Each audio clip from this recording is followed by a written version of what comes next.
Welcome viewers around Australia and the world. This is your Adelaide Footy League BTR Excavations Division 1 clash between the Golden Grove Kookaburras and the Broadview Tigers. Today's match stream is brought to you by Archie's and of course the Midway Tavern, where the best on ground this afternoon.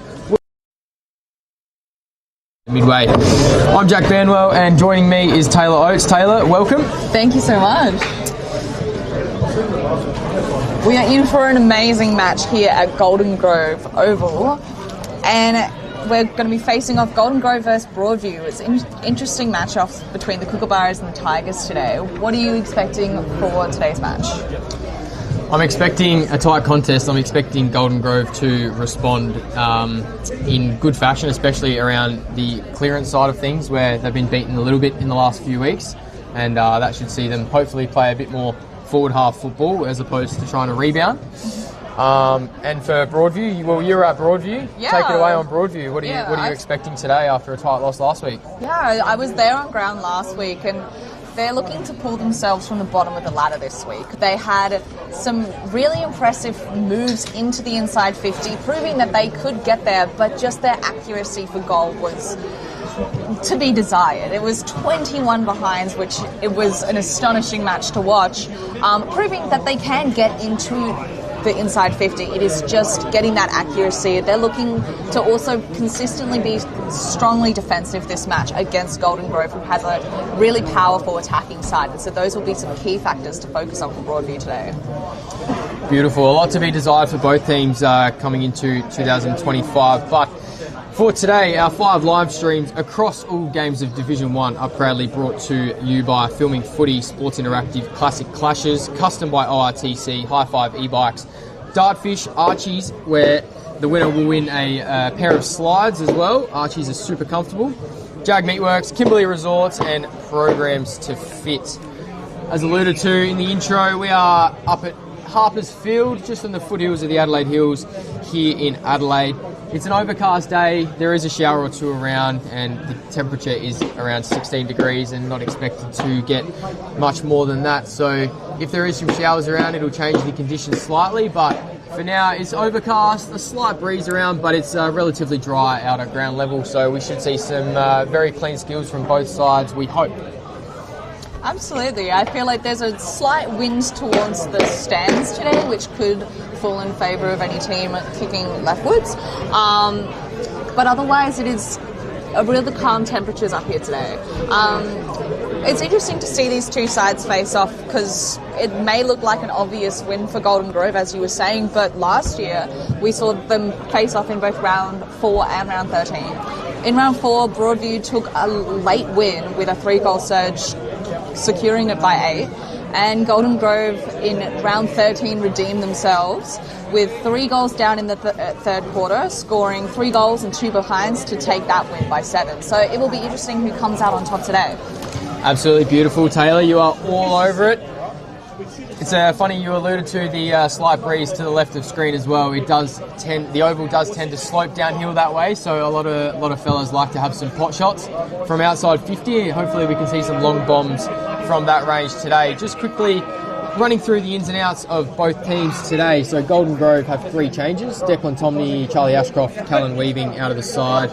And in for his club senior debut today, after getting in the best players in all 4 reserves matches so far this year, Dylan Pilkington, so congratulations. And Mitch Payne and Kane Horskins also into the side for the home side.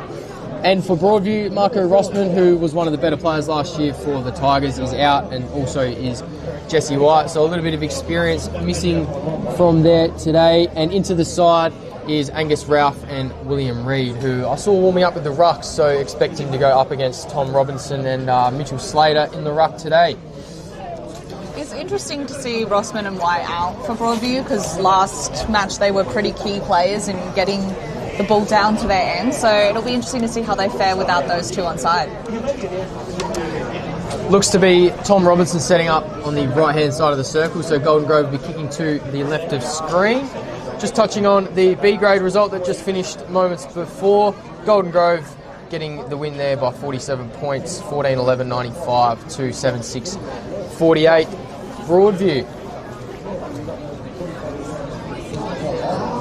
shaking hands along the field as we kind of settle into our places. It's interesting to see, I guess, what the vibe is coming into today's match. It's a bit of shake hands and see you at the end of the game. I think some players like to do that. Those who like to sort of play off each other a little bit can be quite funny.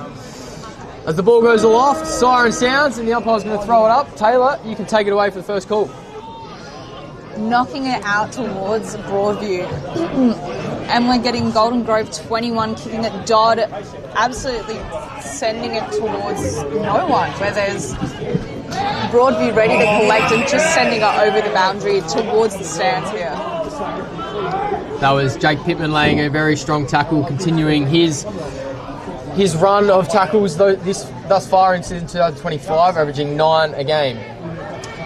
Up in the air. Captain Pittman is there. Absolute loud thump and a punch back from Broadview's. No, sorry, Golden Grove's blades there to send it right overside.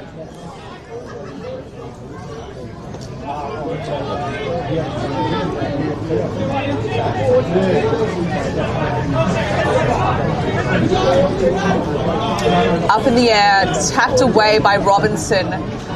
Into the arms of Golden Grove, where Buck is there to have it roll just inside their 50.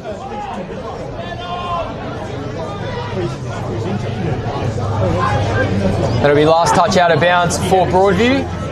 They go with a switch, so we'll see if that's a trend continuing today. They come to the outer side. Looks like Tyron Hill on that outer side takes a nice mark. It's got Ralph even further away. He opts to go inside, and that's a great kick. Tyler McKenzie, does he come back on this side? He's got a couple of guys free. He does. Lewis Saint, Cooper O'Leary, all on his own. The skipper on the wing in front of us. He's going over his head and long to a one-on-one. Lachlan Giles in pursuit. Takes it cleanly. Back to Payne. And he's corralled out of bounds by Jackson Haynes, who kicked 2 goals last week with the flowing long blonde mullet. We called him Mullet Man last week, and they absolutely love to hear that. So it's back again, Mullet Man. We said the magic of the mullet, it really did hold through last match, so we'll see if it does again. And he's in the tap there, Mullet Man, knocking that away. It's a bit of a chase and a fumble for the ball, where Golden Grove is high on that contest and coming out with the ball. It's hard to tell from this distance, but a real struggle of a contest, and Broadview just knocking it away there. I believe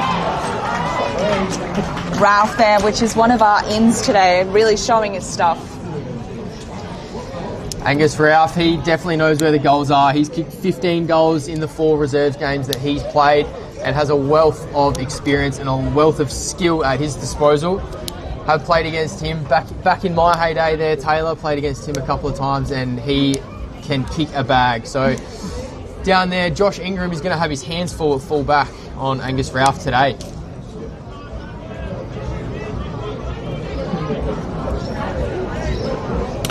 Heading back to the centre now. The ball is up. Wilson and Calvarado there.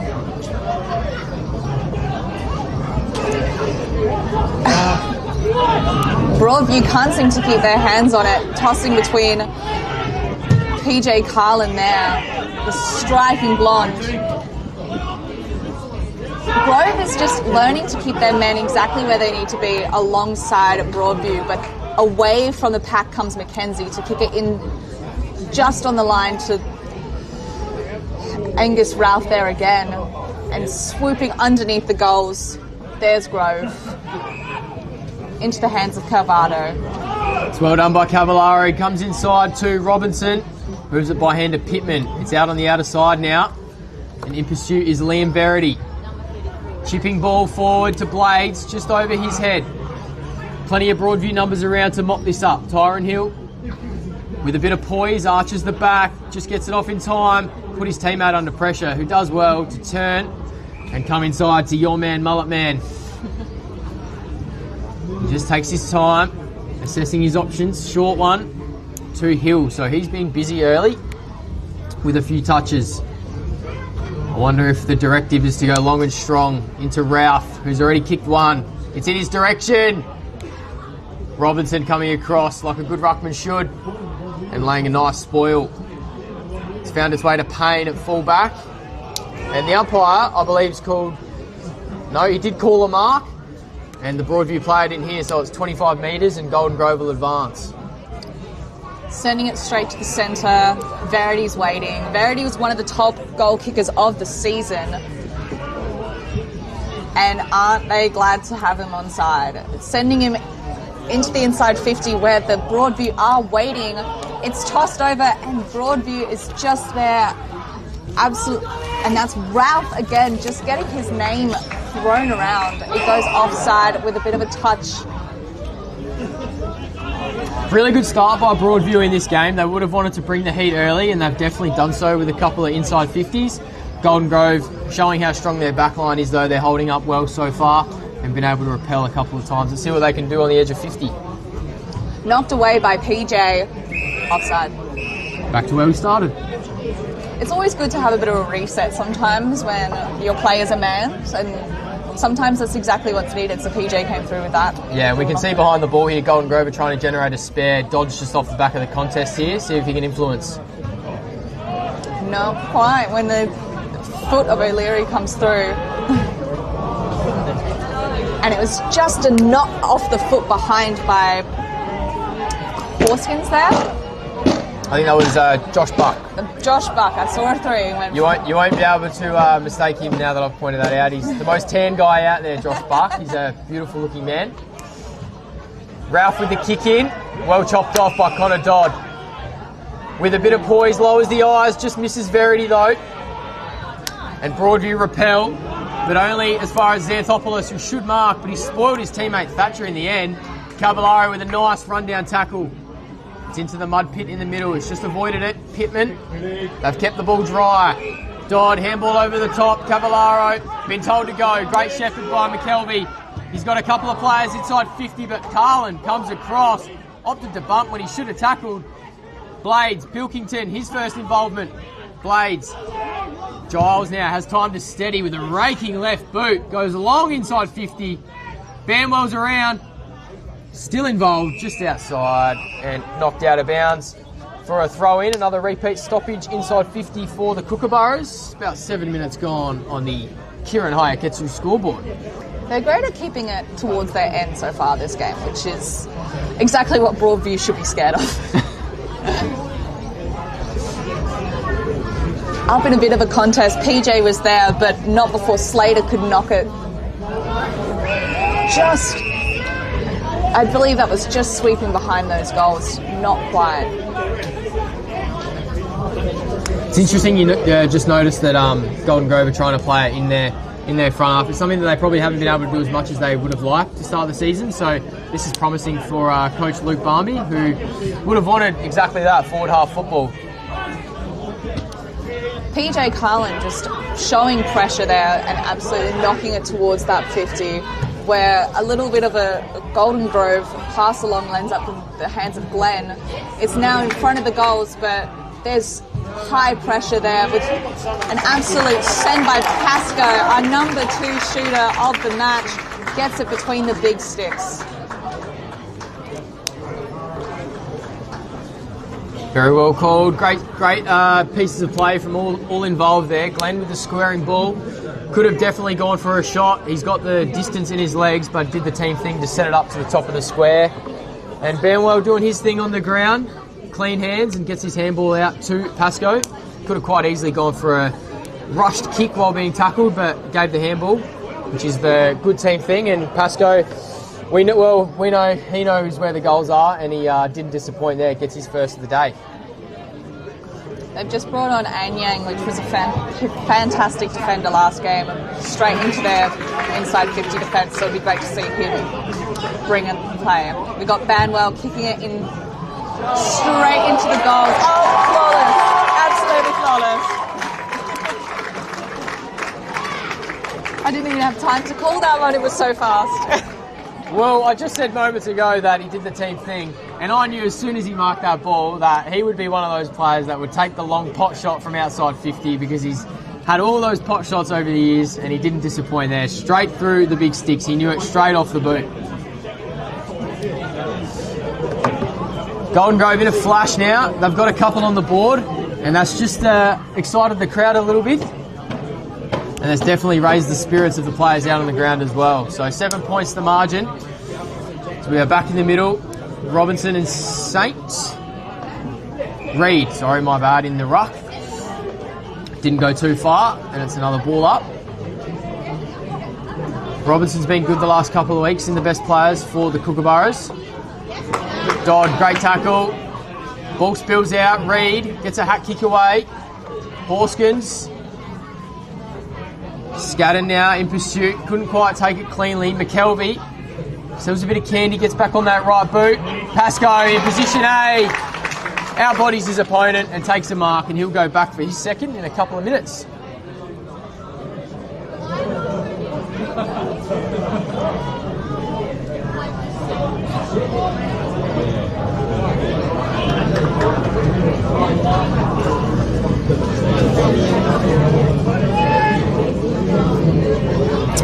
Lockie Pascoe multiples in all 4 games so far this season. 10 on the board for the year. In he comes. Loves it straight off the boot. That's 3 in a matter of minutes for the home side. And they're out by a couple goals on the Kieran Hayaketsu Vodka Lemon Soda scoreboard. 13 points the margin. You've got to be smiling if you're a Kookaburra, right? I mean, Pascal has just come through and delivered for his side. Absolutely. That's why they paid him the big bucks. all responsibly, of course. All responsibly. It's all well worth it, I believe. No, certainly he's been a revelation since coming full-time. Last year he played a handful of games. Kicked, I think it was 40-odd goals last year in under 10 games. So it's good to have him at the club full-time this year. A high kick there from Payne, sending it inside 50, but into the hands of Broadview there. Ralph. Sending towards the centre, and Reed just gets pushed out the way there. Sent towards the stand, and there he is, Mullet Man with the magic 17. A short kick there. Callum Flanagan, who just pulls out his hands. It's a bit of a fumble. Another good follow-up effort there by Hames, Mullet Man. And we're inside the 50 now. Broadview just hoping for the opportunity for goal, but Golden Grove is not giving them that chance. Now sending it back towards their way. Anyang is there, but no, there's McKelvey. Blocking it with his own body. Slater. And into the hands of Pinkington. And Anyang again, not letting it get too far. And at the top of the 50, a beautiful mark. Fighting odds Payne. Chasing the ball as it goes offside. For all the good that Payne does, we know he's got one of those every week in the kit bag. For all the good he does, he can shank 1 or 2. So I doubt we'll see another one for the rest of the game. Get the rust out early there, Payne.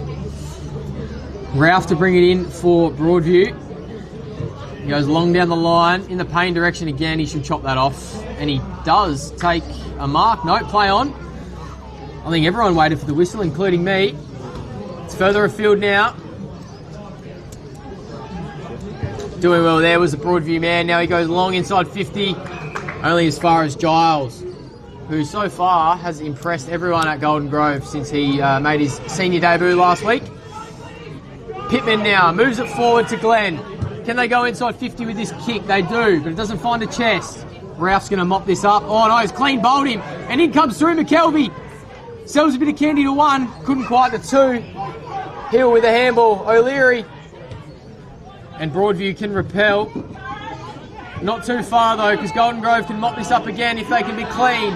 Xanthopoulos inside to Pilkington, just on the edge of 50. On the second attempt, he held the mark. That's over Pascoe's head. Where does it bounce?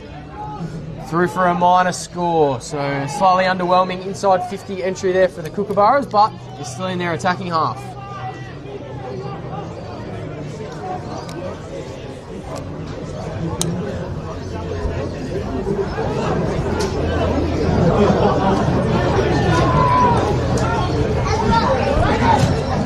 Broadview to kick it in, and it sends into the hands of Scadden for a clean mark there, just at the top of the 50. McKelvey, second spoil.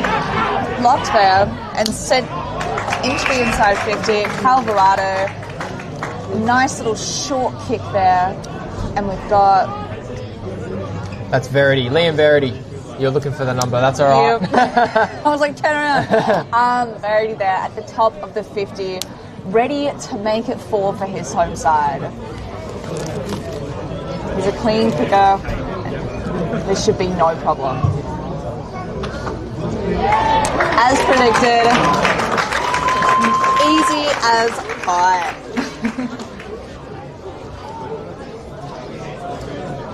Liam Verity certainly knows where the goals are coming across from Modbury this season. 214 goals, can you believe? 214 across the last 3 seasons. 40, 86 and 88 goals. Some return. And I think that's number 8 for the year, if I'm correct. Yeah, absolutely incredible numbers if that is number 8 for the year, which I bet he's just excited to get to those double digits. Meeting He's probably thinking single digits. What's this business? I've been in double digits after round 2 in the last couple of years. Getting slow. Pittman there, just rolling around in the mud. You just saw him get an absolute knee full of that there. Heading towards inside 50, where Broadview are determined to get it between the big sticks. Flanagan sending it flying along the 50, and it's just touched out by Broadview there. Now, for all the good Broadview did in the first 5 minutes, getting a few entries, it's all been Golden Grove for the last 10 minutes. So let's see if Broadview can lock it in their front half.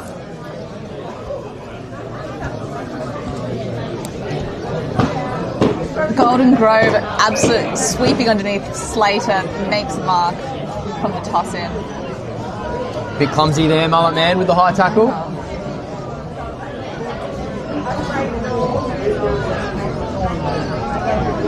Looking for a player. Goes towards the other edge of the 50 where Giles is waiting. As you mentioned, he's a great asset to their team. Sending it along the corridor, handball pass, and we are looking for Banwell, who marks it just 10 from the 50, looking for a player. There he is, Blades, not quite in his hands though, and Broadview runs away with it. Scadden is there. Just missed his teammate though, put him under immense pressure. Good tackle though by his teammate there to not generate a score for Golden Grove. Ball up. There's Reed bringing in pressure to keep it just inside where there's a one-on-one, and it comes out for Golden Grove with a little bit of a pass just at the square, gets punched in to the big sticks. Minor score. 21 points the margin as we approach red time here in the first quarter at Harpers Field. As the clouds are getting a little bit darker, looks like we might get that shower or two that was expected pre-game. We're waiting to see how that transpires. Ralph to bring this in for Broadview. That's a great looking kick to the edge of 50, and his teammate takes a nice mark, stretching nice and long. It's all one-on-ones ahead. He's got Hames screaming for it on the lead. It's gone over his head and he turns around. Thatcher, the club champion of last year, doesn't quite get that out of bounds. O'Leary doesn't quite keep that in for Broadview. Few shoves there, eh? Runner just gets out a message there for Golden Grove. Lock it down, I think, is the call. Reed and Slater. Slater, nice tap down. Bucky, straight up and down the chimney. Blades underneath it. Gets a fist on it. Only a glancing fist, though. It doesn't really go anywhere. Ralph down the line. Smothered kick. Pittman. Head in the trough, as always. Gets a nice handball out. Xanthopoulos. And Yang. Great and Ben Manning in the hole. And they work it out. Ben Manning takes a nice mark. Now, what can he do with it? Straight back from where it came. Down the line. It's going to go over everyone's head, and Slater should take the mark. And he does. He's got Horskins inboard. He goes there on the half volley, 3-on-1. The 3 win out. And Broadview are out if they can be clean, but they weren't. Horskin's followed up his work really well. And Golden Grove give it back to Broadview now. Excellent tackle. What does the umpire see? Holding the ball. Looks like Kobe Wilson, I think, at the top of 50, earning the holding the ball free. Not sure if the journey's in him. Ralph doubles back. He's got a short one on. Callum Flanagan now. That ball went sideways 15 metres and went forward 1. So he still doesn't have the journey. Hames on the chest. Outbodied Giles beautifully and took a nice lunging mark on his knees. About 25 out.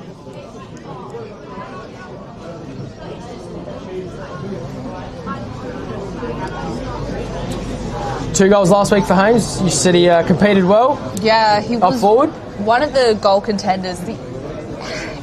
Part of the issue with Broadview's match last week was just so many behinds. So I hope they spent this week working on goal kicking, and hopefully Hames can show us exactly what they've been working on. Did he nearly kick a goal of the day contender? Absolutely, he did, yeah. and then it was a behind. Oh no! But this he makes no mistake here. Beautiful. And that's their second of the day. 21 minutes gone, and that's a much needed goal for the Tigers. Brings the margin back to just over 2 goals. But that'll give Coach Jack Fergus plenty to smile about heading into quarter time. Hopefully they can jag another one and bring this margin back even tighter. Just said 21 and a half minutes gone. Can't be too much longer before the quarter time siren. There's a difference to Broadview's play this week, which I think is a really interesting thought. They come out a lot with fire and often tire themselves out. And there's a consistency to their play this week that I'm seeing kind of more on the defensive side, despite it being down Golden Grove's end for a longer period. Interesting take. We'll see how that unfolds throughout the game and if they can sustain it. They're searching for their first win of the year, 0-4 at the current standings for Broadview. Golden Grove not going that much better at 1-3. Some of their performances have been better than the table suggests, but at the end of the day, you've got to get the 4 points or the 2 points in the Adelaide Footy League, and they haven't quite been able to do that. But it looks good so far in this game. Verity into Pascoe. What is the umpire called? Everyone at Harper's Field thought that was a lace-out pass to Pascoe, but someone must have got their fingertip on it on the way through. The stands were loud with that reaction. Hey? It was almost disbelief, I think. Broadview work it to the outer wing, but it's only as far as Giles, and that's his 3rd or 4th mark, I reckon, for the quarter. He's had plenty of kicks across that half-back line. His trademark almost is marking a Broadview goal. That's not a good release kick upfield. Not sure who that was. Looks like Buck, maybe. Hate to throw him under the bus if it's not. It's with Scatter now for Broadview. He goes to Wilson. He's got a couple of one-on-ones deep inside 50. Ralph and Carlin. Goes in the Ralph direction. Great spoil getting across there. Thatcher, that's his trademark. Golden Grove look to repel. Short one to Verity. The umpire is whistling for a yellow card, perhaps. There's a yellow card to someone. Kobe Wilson. Not 100% sure if you can replace a yellow card. Looks like someone's coming to the bench now to replace him. So it might be the red card that you can't replace for 20 minutes, perhaps. Verity now comes in board to Thatcher. That's Turner coming on for Broadview. Henry Turner, and he's going to be involved straight away if he can lay a tackle. He doesn't. Josh Dobie didn't see him. Pascoe now. Pittman.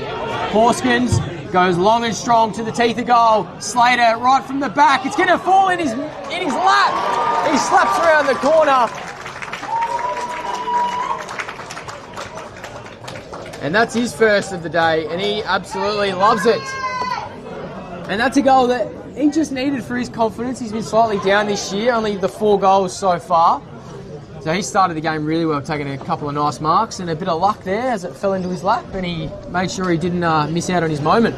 I think the important thing is to took the opportunity when it came into his hands. 100%. And I think that is some really great playing from that side and great coaching to really learn to do that is quite hard.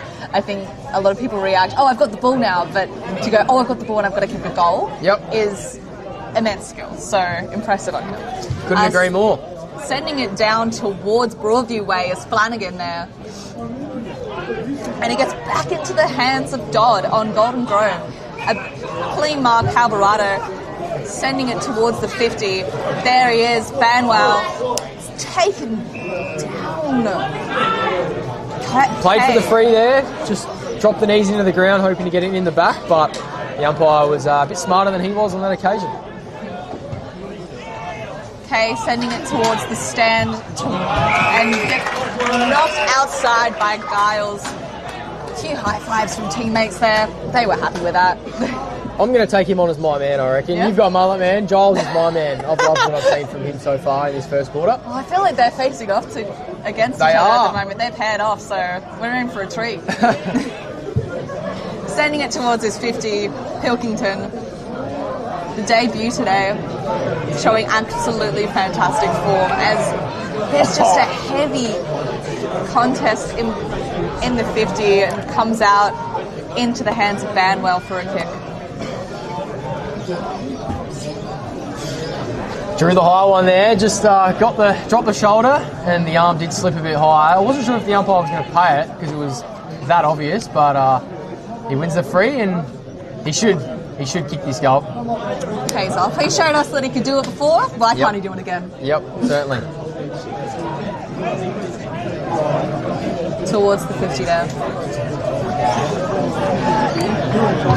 A low kick that it's a minus score. Maybe we put too much pressure on, eh? Maybe I mozzed him, but he might have mozzed himself at the top of his mark, thinking that he should have put it straight through, but that's all right. He's been getting involved, which is definitely good to see. Good for his head wobble around the household tonight. Ralph brings this in. And a good mark in front of the big pack there was James Langley, who got best on ground last week, who we might be able to touch on a bit later as to how he played. He just goes with a short one down the line here to Jackson Wilson, who was also in the best players last week. 27.5 minutes gone, 22 points the margin on the Kieran Hayaketsu scoreboard. Surely can't be much long left now in this first term. Robinson, Carlin gets his hands to it. Hames, good handball.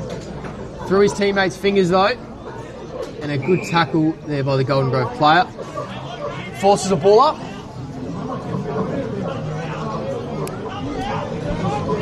Carlin and Robinson now. Robinson had his fair share of hit-outs so far in this first term. Xanthopoulos slows it down. There can't be too much long left in this first term. The air is definitely getting cooler as we head into the final moments of this quarter. Oh yeah. Into the arms of Doobie there. A nice little short mark, but he tosses it into the hands of his opponent. Beard is there, ready to collect, and it continued into the arms of Hames at the top of the goal square. A little knock in. Scattered. He was ready. Taking that opportunity, but also quite shocked and not sure, is this my opportunity? Do I go? And he just went for it. I reckon he would have been surprised when he realised that the ball was actually in his lap, because it was super courageous going back with the fire like that. He could have ended up being knocked out potentially, because Blades was coming over to try and impact, but didn't quite get a fist on it. Or was it? No, it wasn't Blades. It could have been. I'm not sure. They've all gone back to their positions. I hate to throw someone on the bus if it wasn't them. But that's a really good goal by Broadview, and that's what they would have liked coming into quarter time. As we tick over to 29 minutes now, so there certainly can't be much long left. Pascoe dropped what he maybe thought he might have taken. Banwell in and around, and the siren does go.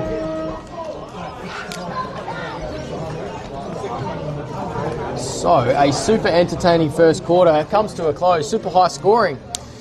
First quarter comes to a close. 5-4-34, the home side, leading Broadview by... Quick math. Yeah, quick math is not mathing right now. 34, that's 16 points, yeah. Yeah, 16 points. Yeah. I also struggled with that, I'm sorry. 3 straight, 18. They are, Golden Grove are winning by 16 points. We will be back after these short messages.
Welcome back, Division 1 footy here at Harpers Field between Golden Grove and Broadview.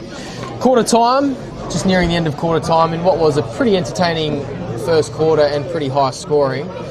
5 goals for 34, the home side Golden Grove currently in front of Broadview, 3 straight 18, the margin there 16 points. Quickly run through the goal scorers. Pascoe with 2, Banwell, Verity, Slater with 1 each, and all singles for Broadview. Ralph, Hames, the Mullet Man, and Skaden, who kicked a nice goal just on quarter time there.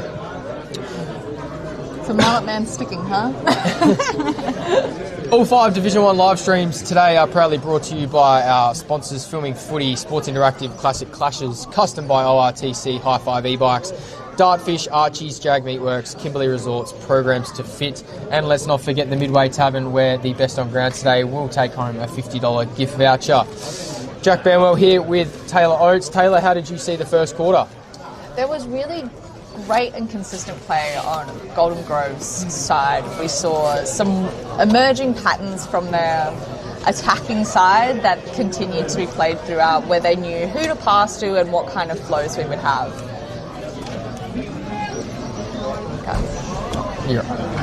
The forward group have been consistent throughout, which is really interesting to say, and it's all kind of been in the Golden Grove half, which is great to see. And Broadview have been breaking away, but Golden Grove won't let it happen for too long and continue to send it down their side. Certainly, couldn't agree more. Front half footy from Golden Grove in that first quarter. Definitely wouldn't have thought it was a 7th versus 10th contest. The skills have been pretty high standard, and that's exactly what you'd expect in Division 1 footy here in the Adelaide Footy League. Umpires found a 25-metre penalty there against Lewis Saint, I think just creeping over the mark on Connor Dodd. What does he see inside 50? He sees Glenn, who held it for long enough, and he marks at 49 metres out. Interesting to see if he's got the journey, just kicking slightly uphill and slightly into the breeze. It's interesting to see how they'll go swapping ends this side, whether it's the end that favoured them or their skill. Yeah, certainly. No, it's a great point you raise. Kicking downhill can tend to be the scoring end at times. In he comes Josh Glenn with that raking left boot that we know and love. And he makes no mistake. That's his first of the afternoon, and that's Golden Grove. First of the second quarter, and that's a red-hot start for them. Not even 1 minute played into this second quarter, and that Kieran Hayaketsu scoreboard is ticking over already. 22 points the margin. Prove me wrong. That's definitely the skill of Golden Grove that's gotten their points up this game, which is great to see that straight out the gate they're able to prove we mean business this quarter. It's always great to be proven wrong, always. Quickly back into the centre, where we've got PJ Carlin and Robinson tapping away at the ball. There's a fight for it, a bit of soccer we're playing here, as scooping up the ball is Saint. A little hand pass to no one, but Wilson is ready to recover. Along the edge here and knocking away as Simon continues to kind of get passed around, but Giles says no more and sends it towards his end, and a beautiful long kick that continues to get fumbled between, but Carlin is there and picks it up. Buck trying to get away from the pack, huge towards the centre, kicking along the muddy path down to the wrong end, but there his men lay ready to collect, and along the edge here it goes out. Ingram there just couldn't quite find the target. Tough kick running away from his body there. Just doesn't quite find Robinson. O'Leary now. Does he sell a bit of candy? No. He goes to the pocket. Ralph. Really strong jukes there in front of Ingram. Hemmed in that pocket. Doesn't look like there's too many options working for him as it stands, so he might just pin the ears back and see if he can slot it.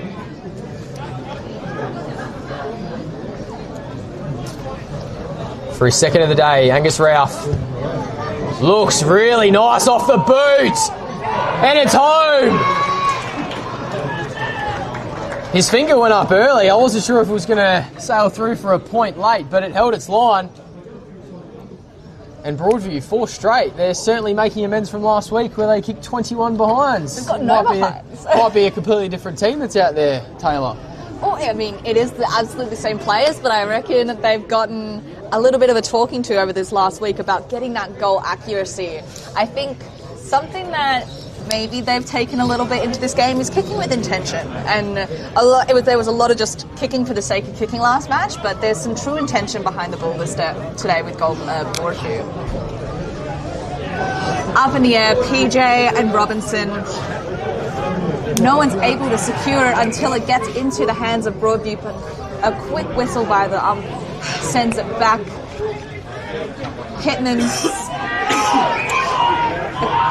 clean mark by McKelvey there, sending it into the 50, looking for an open man. Doesn't appear to be one, but Anyang is ready to get it towards his end. PJ wanting the mark and securing it for a side. Just a high one, sending it to the centre, and there waits Jones. Ralph. Earned the free. Really good body work there by Ralph. He took front position. He tried and take it with one hand, but that was because his arm was slightly held by Ingram there in the one-on-one. And that's what happens when you take front position. You can earn yourself a free kick. Now he's going to hopefully kick his third for Broadview. About 35 out in the centre of the goals. Absolutely cleanly between the sticks. Gotta be happy with that one. High fives all round, 2 in a row. It's a good quarter. Good quarter to be Ralph. Good quarter to be a viewer too. 3 goals in first 5 minutes of this second quarter here at Harpers Field. Stay tuned in to Filming Footy if you are watching, because this looks like it's going to be a high-scoring encounter. Broadview has really put the pressure back on Golden Grove here. Just a little fun fact, 26 Angus Ralph and Hamish 15 brothers. They certainly are. Hamish is having one of his better years off half-back this year as well. He used to play a bit forward last year, known for some of his goal kicking, but yeah, got best on ground a couple of weeks ago, taking some nice intercept marks. Hopefully he can do the same today. Ben Manning there, switches to the outer side now. Broadview look like they're in this up to their eyeballs. 10 points the margin. Good spoil there by Thatcher. Banwell, clean. Gets a handball, back to Thatcher. Loves a bit of candy there, Thatcher. Unfortunately, didn't hit the targets. 3-on-1 now for Broadview. They should mop this up if they can be clean. Payne, nice tackle. And it looks like Horskins in there as well, making sure that ball is secure. Another ball up on that far wing. Most of the play, I'd say, has been out on that wing, I reckon, for the afternoon so far. Broadview with a soccer kick, go back inside 50 once again. That's a few for the quarter now.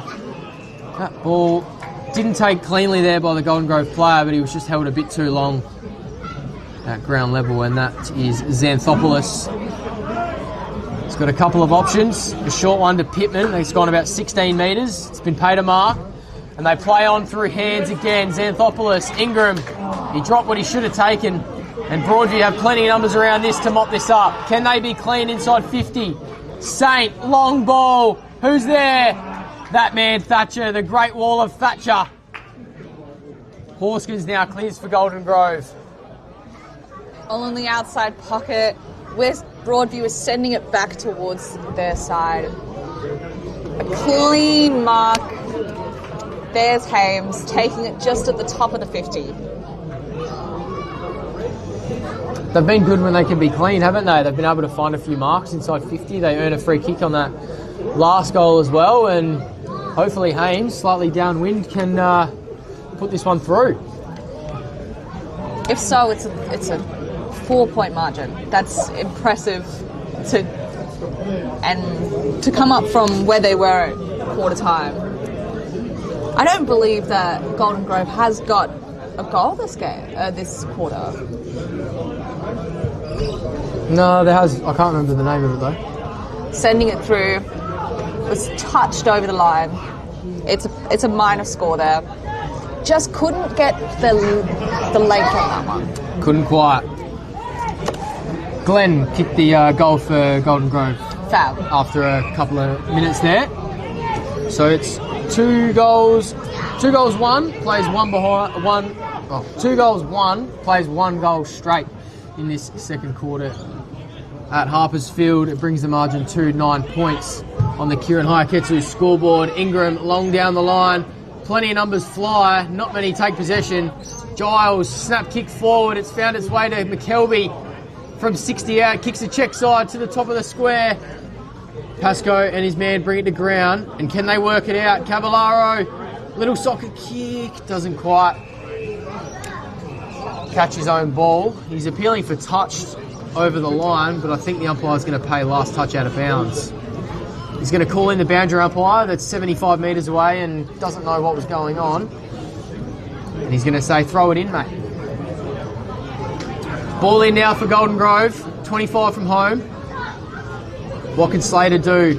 Slightly bigger than his opponent, Reed, and he outbodies him. Doesn't quite take possession though. And it doesn't go very far, and it'll be another ball up. Golden Grove got the spare behind the ball. Looks like Xanthopoulos if it comes out to him. Broadview, can they get away? They can't. Cavallaro. Umpires found a free, I think for a high fend-off, which the Broadview players didn't think was there, and from our position I didn't think that was there either. It looked like a pretty good tackle, but maybe a ball up. But Cavallaro's going to have a shot at goal.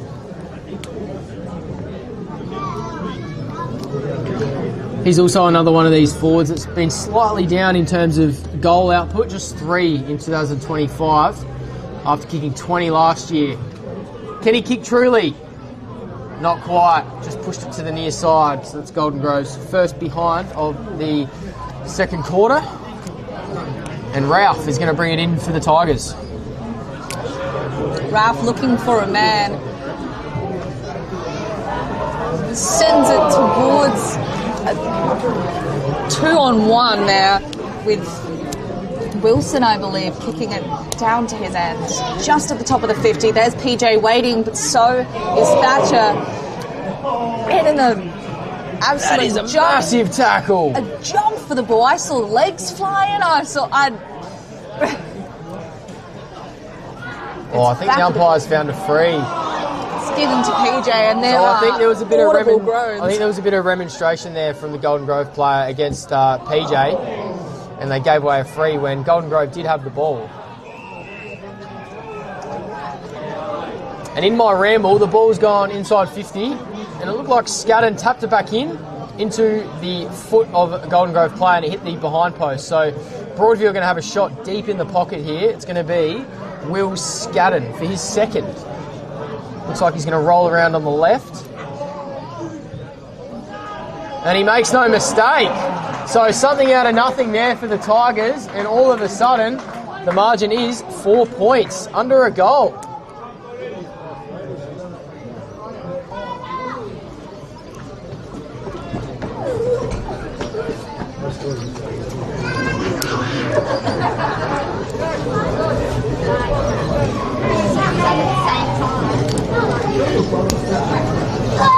Probably around about the halfway mark of this quarter, Taylor, and 4 goals, so it's been entertaining footy this second quarter, hasn't it? Broadview are doing really well. I wonder what was said, in the locker room, in the huddle, in those 5 minutes, because they come on with a totally different fighting energy that's really pushed them.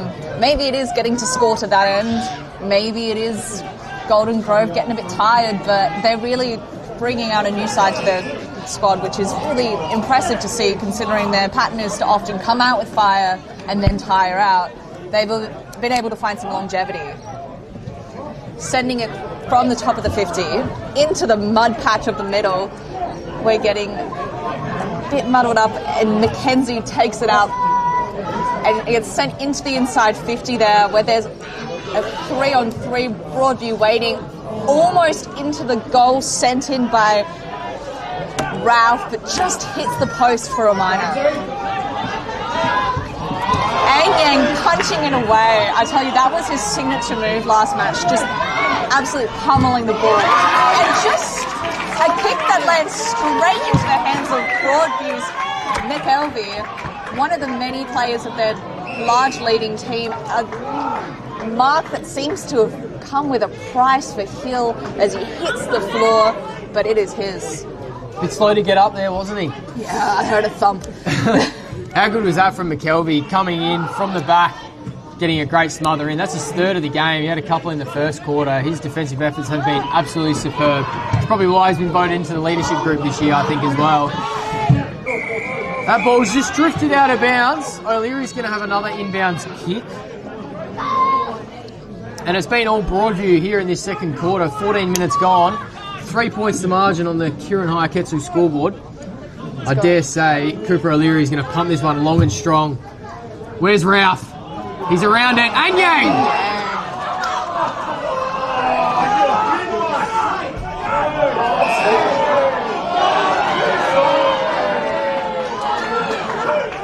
And that's now Slater there, just a bit silly there, Slater. Anyang maybe he did drop to the ground a little bit too easily, but Slater just gave him a little bit of push and shove, and the umpire quick to adjudicate the 25. And all of a sudden, Broadview are in the lead, 3 points in front. They've kicked 4 goals to 1 in this second quarter. Would you believe it?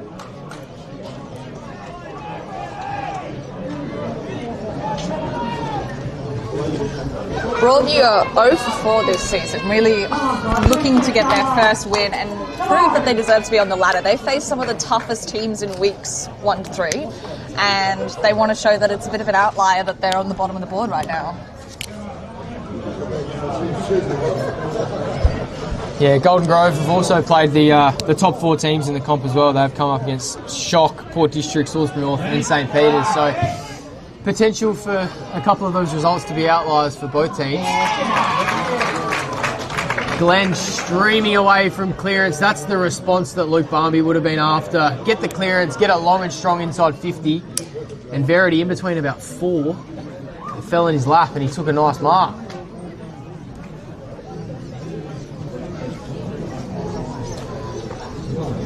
He's got one for the afternoon. This for the instant response. Just fading to the left of the goals, and it brings the margin to 2 points.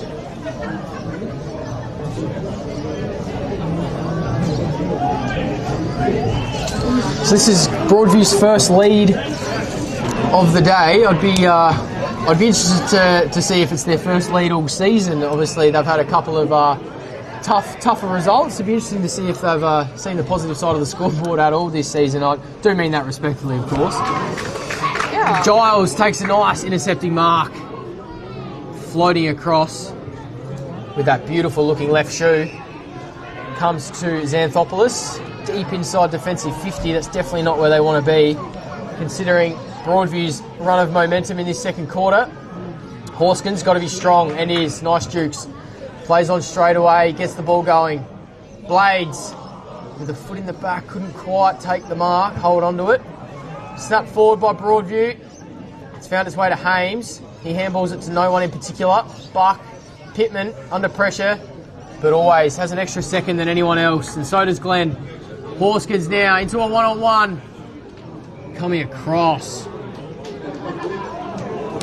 That is Hamish Routh. And the jubilant cheers from the Golden Grove fans. Pascoe has a free kick right on 50 from 55. I think he's eyeing off the sticks here.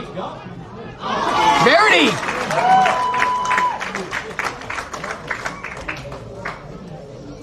Absolute beautiful mark. He'd want to go back and kick it. He's marked it on the goal line and already wrote it down in the book. He has, so that's his second. And the last couple of minutes here from the Kookaburras has been the response that they would have been after going down at the 15-minute mark where Broadview hit the lead. It is now 4 points the margin for the home side as we approach red time in the second quarter.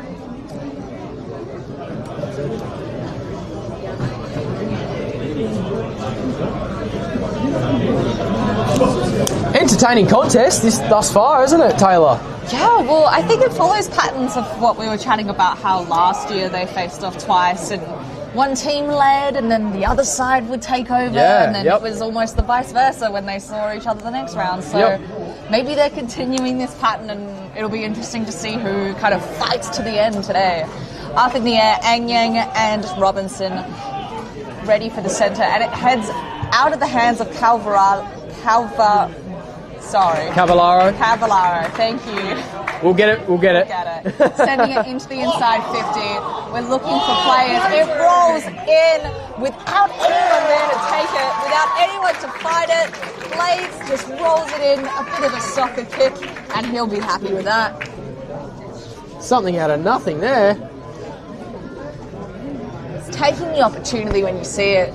You're in front of the goals, the ball's with you. What are you going to do? I'm going to dribble it through. That's what Kane Blade said. There was no one there to stop him either. Like, that is on Broadview for not having a man ready. Oh, yes and no. I'll take Broadview side on this one. Yeah. When the ball comes in that quick, it can be hard to drop someone back and guard the goal line, a bit like soccer. So I'll give him the benefit of the doubt there. I reckon you just credit the goal kicker. Tyron Hill now. Sells a bit of candy, kicks it up the chimney. Thatcher, Langley, Thatcher's going to be paid the mark, but I think the umpire found a free and it's going to go to Dobie. He's got one inboard, not quite. He's just going to go down the line. Carlin in the hole. Does he hold on the second attempt? He does. He's seen something he likes inboard, and that's super dangerous. Pilkington coming across, dropping in the hole with courage, intercepting. Carlin gets back and makes amends for his error just moments ago. See something he likes again, and they're playing a bit of kick-to-kick at the moment. Carlin and the Golden Grove Kookaburras. That's a minute of footage he's going to want to take back, I think, unless he can make amends again. Horskins goes sideways to Pittman. Probing on the edge of 50 are the Kookaburras. Carlin's in the hole, expecting that long one. Pittman sees a short one. Verity kicks it at his ankles, and that's not where a key forward wants it. Horskins with a bit of candy. Drilling ball, Pascoe at his ankles. And it's knocked out of bounds, and Golden Grove are going to have a free throw-in, should I say. 21 minutes gone in the second quarter.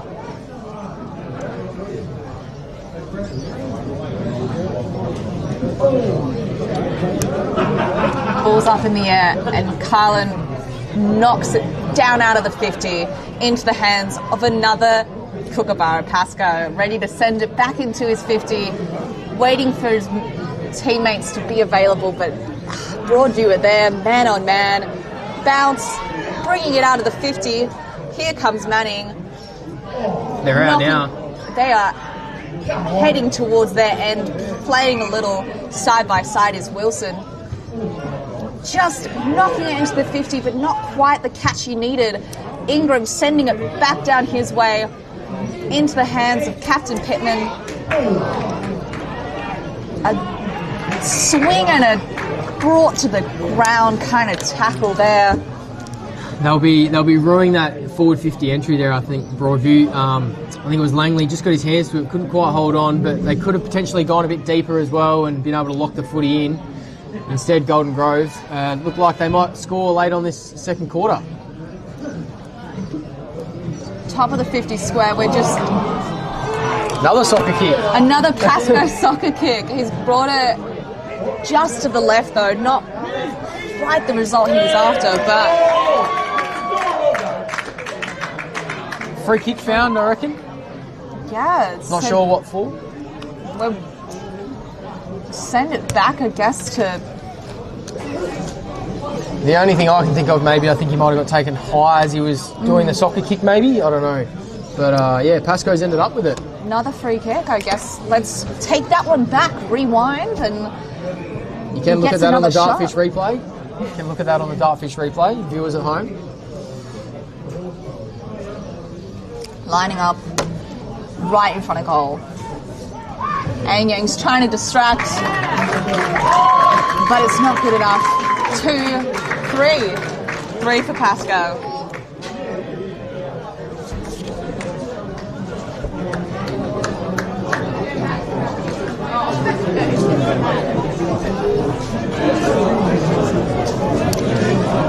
The Golden Grove will be happy with that, pulling away by 16 points from Broadview, showing them as we head into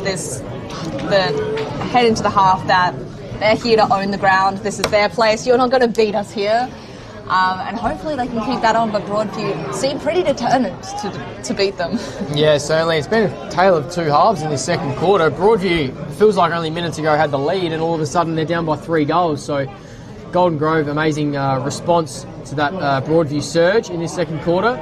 Simon now, hacked off the ground by Glenn Pilkington. He's had an influence so far.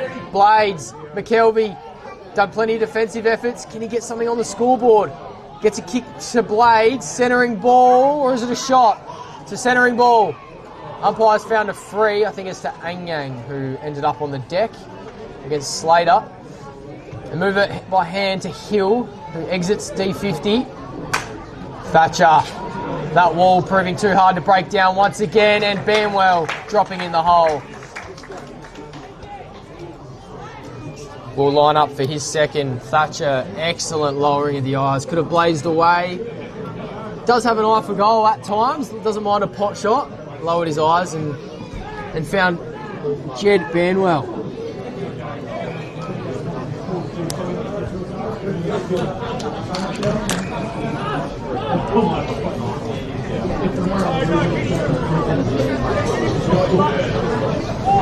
This for his second, and to make the head wobble even bigger at home. He shanked another one. So his kicking boots haven't quite been there this season. Shanked one last week as well. 1 goal 2 for him this afternoon.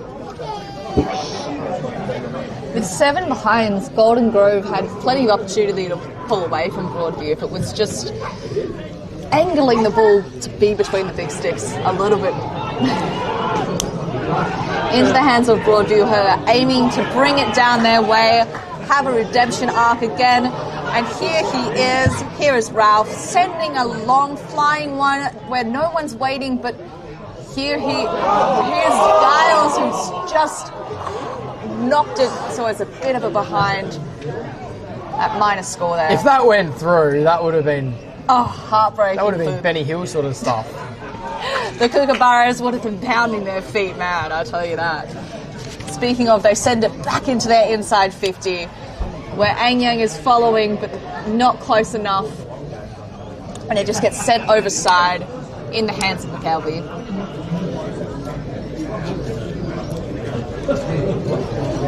The stands are really starting to get packed with Golden Grove fans. It's fantastic to hear and see the community that's willing to show up for their A-grade teams. Certainly right. I think there's a women's match happening down on the lower oval as well, so the club's in a really good spot after coming through the divs over the last few years. 26 and a half minutes gone in this second quarter. I think that was Buck laid a really nice rundown tackle. It fell to Horskins, who sold a nice bit of candy and eyed up the big sticks and put it through the middle. I think that's a message saying I'm not the only Horskin that knows where the goals are.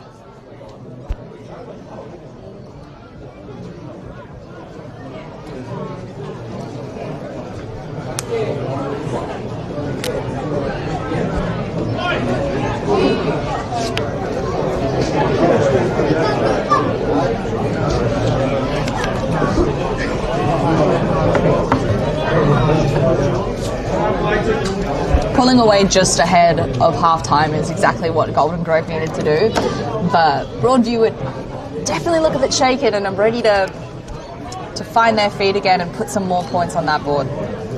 Jumping in, PJ Carlin can't quite get it, but he chases after it, passing it across to Kay, sending it along the line, but waiting there, Kookaburras.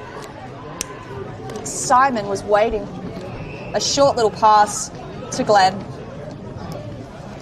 They're being very careful with their movements, careful not to give it in the hands of Broadview while it's down their way. Again, pass back to Glenn, who's searching for a teammate with consistent presence. He's also racking them up as well. He's had quite a few disposals. Absolutely, definitely one to put on the fantasy. Great call. Great call. I reckon he was in my fantasy team all those years ago when he spent some time at Gold Coast. Langley took a nice intercepting mark there for Broadview. Back to Glenn. So he is racking them up. And so is Pittman. Banwell now. Lowers the eyes. Doesn't find a chest though. And Siren.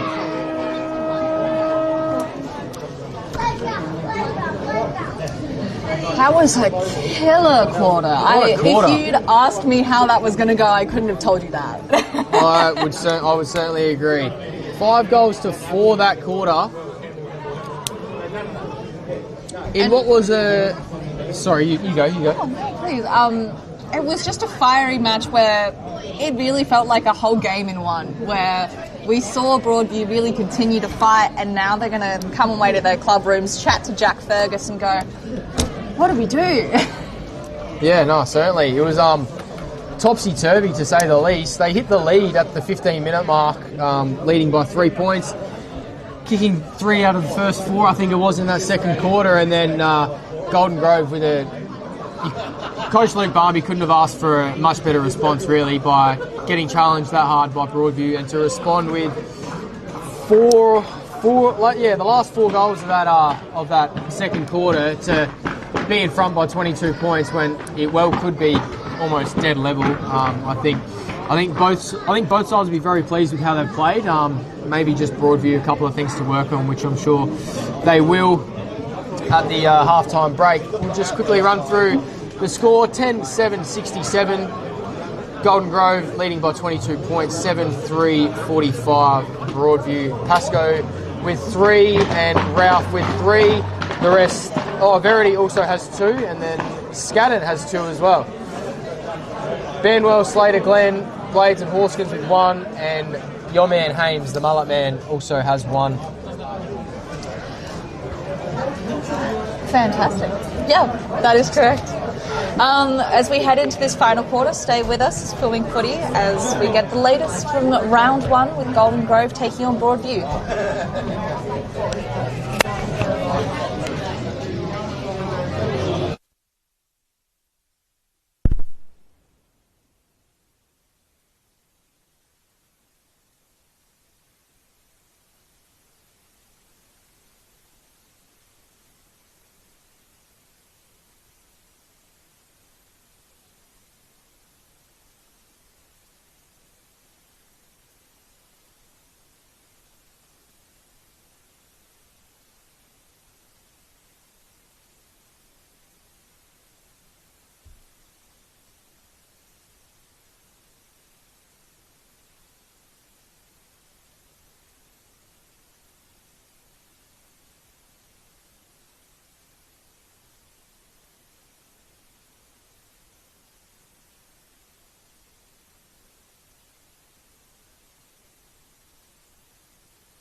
Tigers.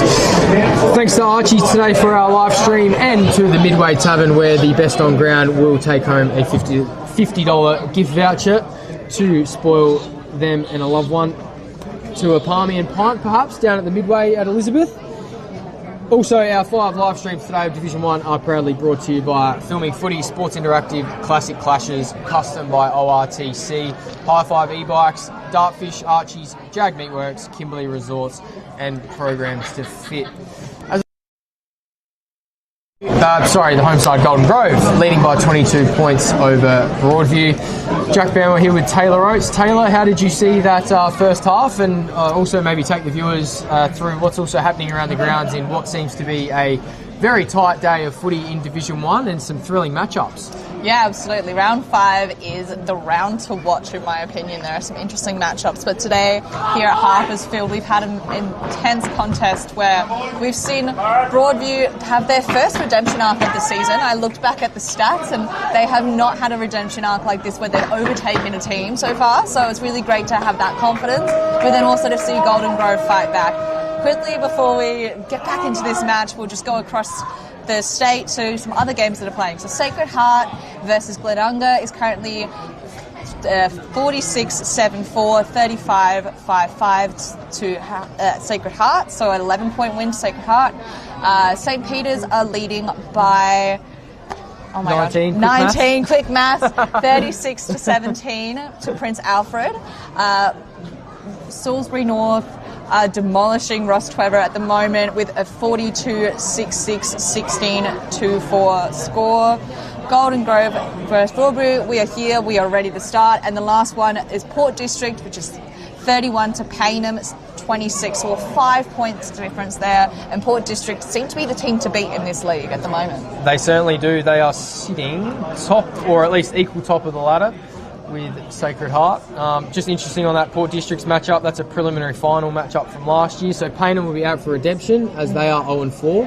And Salisbury North and Ross Trevor, the Division 2 Grand Final rematch there. Salisbury North potentially getting some redemption on Ross Trevor, who ultimately held up the cup in Div 2 last year. But third quarter action, take it away Taylor. PJ Carlin is under the ball there, showing that you can make mistakes, but he's ready for his redemption. Sending it into the 50.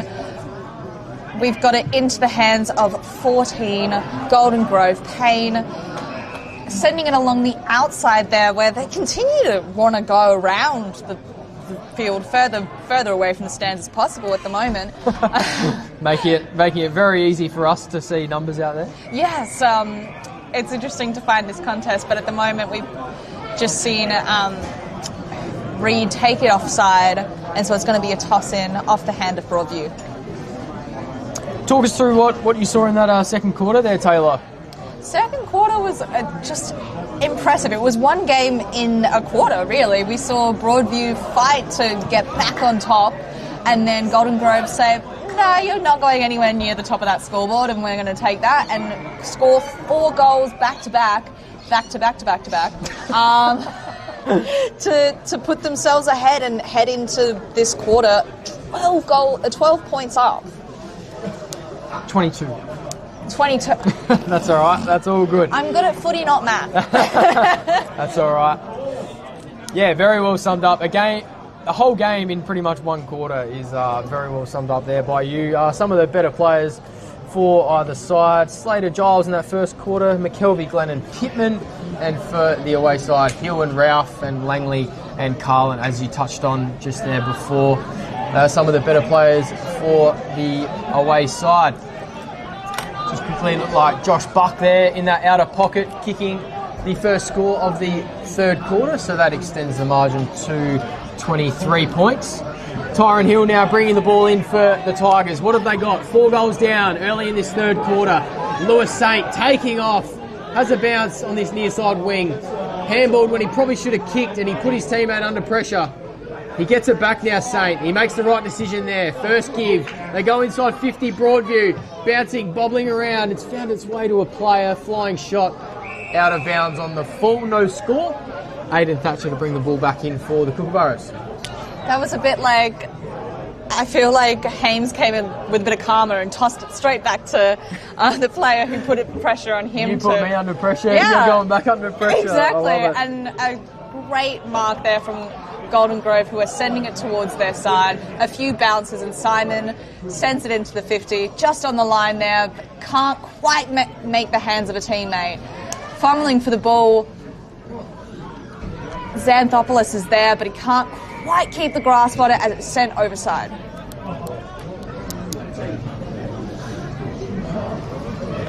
So boundary throw in here for Golden Grove. Can they register the first major of the third quarter? We shall wait and see. As the lights start to come on here at Harpers Field, those clouds are getting ever so darker. It's almost, the rain is probing, you feel like it might just start to bucket down soon.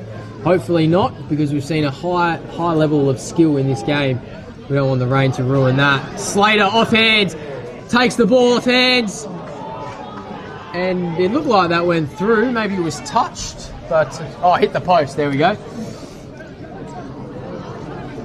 The umpire's side, as much as we can see it from here and might not understand, they are in it, they are amongst it, and they certainly are. You definitely have to trust their judgment in moments like that.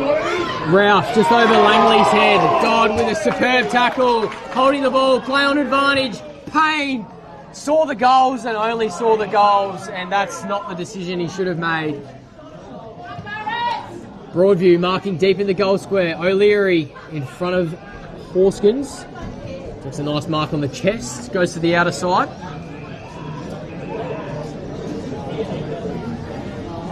Just forced to wait a little bit. Kobe Wilson takes a nice mark on the chest, and as per, Mitch Payne makes all of his opponents earn it. Takes him to ground. Back to their feet though. Little short one to Hames? Not quite sure. Broadview have it. Outer wing. Chipping ball forward. There's Hames. There's the mullet. Good spoil there by my man Giles. Handballed forward by Horskins. Smothered. Pittman getting involved to help his teammates out. He sees an option in the middle of the ground, and that's lace out to Verity. Now the game is unlocked. Glenn Pilkington. He's got McKelvey over the top. He goes there with a little torpedo ball. McKelvey, time to steady!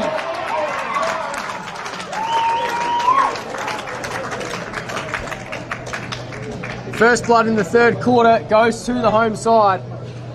And that is an even 5-goal margin now, 5 minutes into this third quarter. I wonder what Broadview is thinking to themselves at this point, because they were so close to a taste of redemption, and maybe their energy is wasted, or maybe they can do another short burst, but the consistency is now needing to be in the defensive side. Potentially they might have spent all their petrol tickets in the first half. Maybe we'll wait and see though. Tapped away, and Kalen's there, ready to send it into his 50 and prove me wrong. But a beautiful Thatcher. Flying mark. Thatcher's there. It's that wall that you said he can't get past it. The Great Wall of Thatcher. It's a very big wall for a 21-year-old kid to win club champion last year. Proves he's going great guns in the Adelaide Footy League. Dobie there, looking for a mate. He heads for Pittman, but gets knocked away, and Broadview is sprinting towards the goals, but just too quick, and for a minus score there. That could have been the spark there. Nice little goal from the pocket perhaps, but couldn't quite put it through. That definitely needed to go through for Broadview coach Jack Fergus, who looks on the boundary side. Xanthopoulos put himself under pressure there with a bounce that didn't come straight back to him. It's found its way to Ingram though, and he's got Slater and Ralph in a one-on-one. Kick looks to be advantage Slater. Ralph got a fist in. Slater, 3 taps forward. Pilkington for his first senior goal!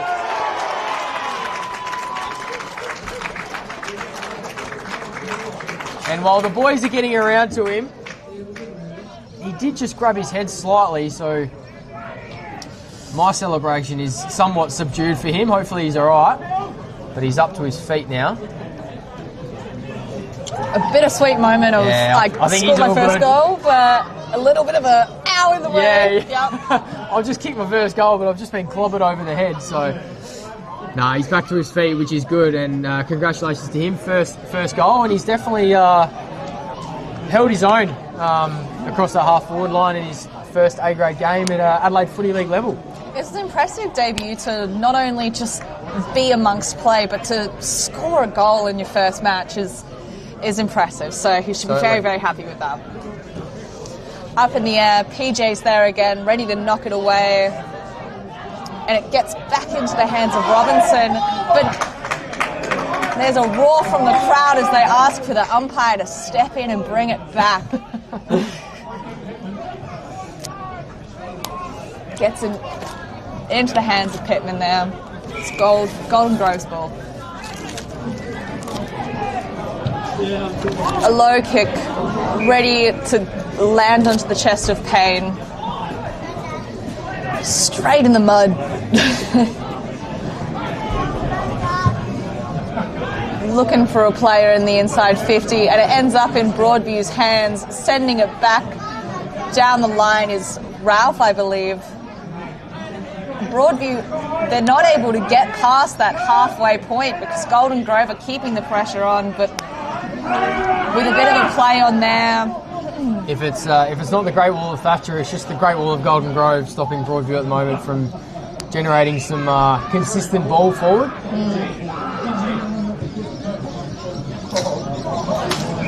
A nice mark, clean mark.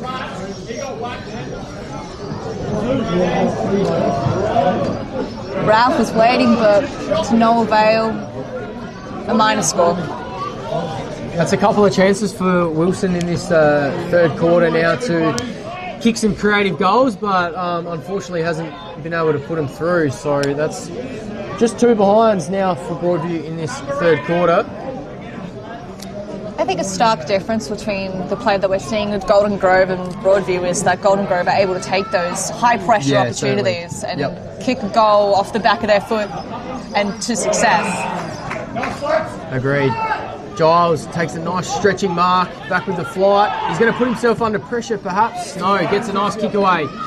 Slater and Langley. Slater out bodies, but Broadview's got a teammate to support. Reed or Ruckman should not take long with the ball, and that's why Dodd takes the advantage. Fanwell, he plays on. He's going to stroll into the open goal and kick his second.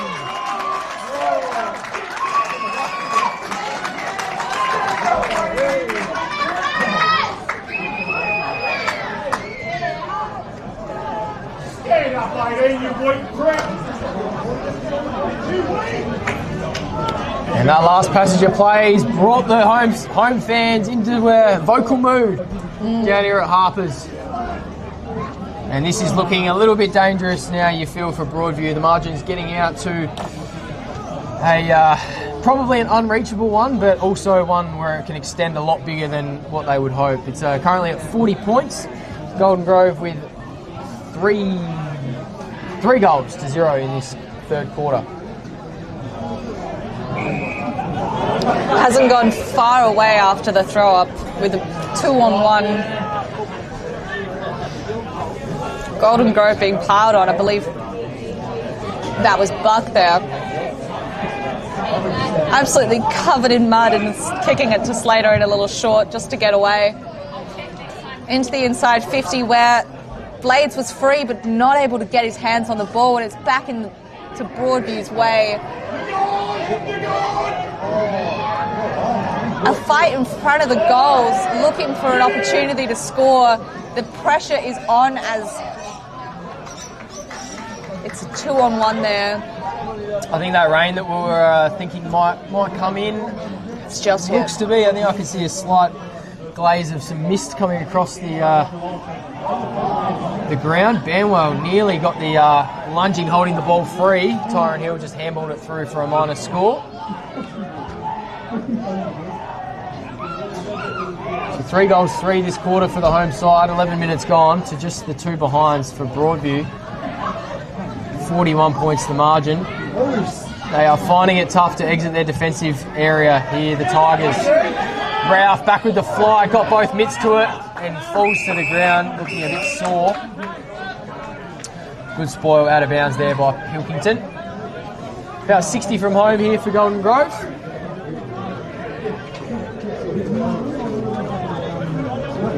It's up in the air as we're paired off and slapped away by into Golden Grove's hand, that Broadview takes it with Wilson at the 50.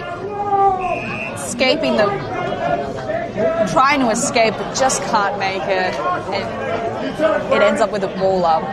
Gosh, the players are starting to get really muddy, I'll tell you that. The white shorts aren't white for long as we get Flanagan chasing the ball away, Skaden sending it to the middle as it gets chased down by Beard. It's getting even harder to see the numbers as the rain comes through. It's getting dark out there, isn't it? It's getting dark. Sending it towards their 50. Ralph was there, but so were Broadview, ready to play the defensive.